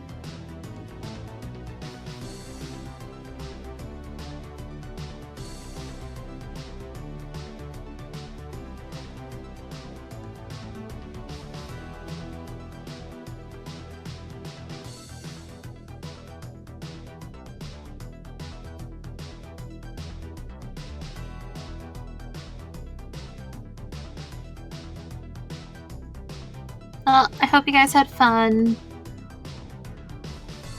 Oh, look at this guy's bits.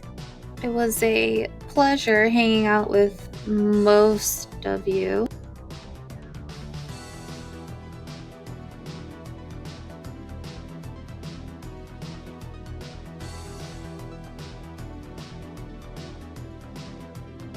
Oh, look at this guy's bits.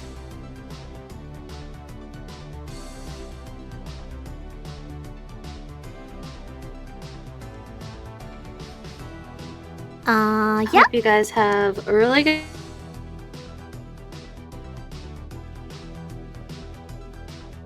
Oh yeah, I definitely hate some of you guys.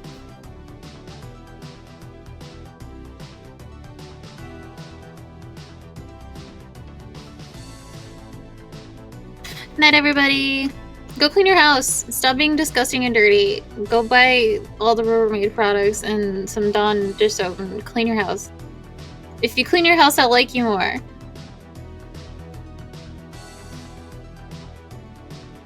Okay, bye.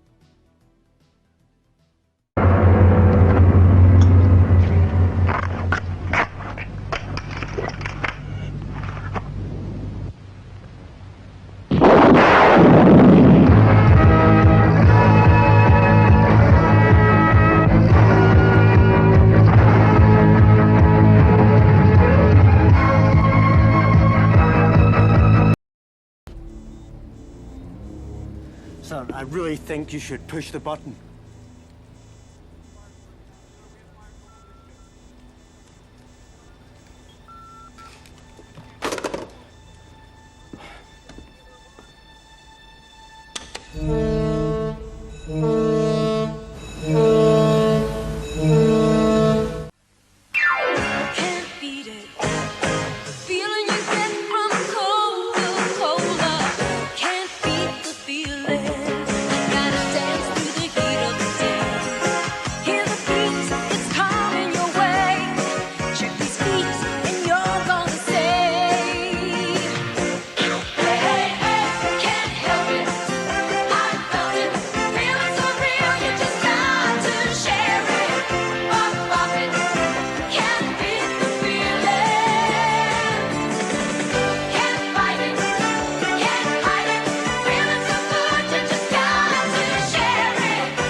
And, as always, I'm watching you, Sap.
You're still here? It's over. Go home.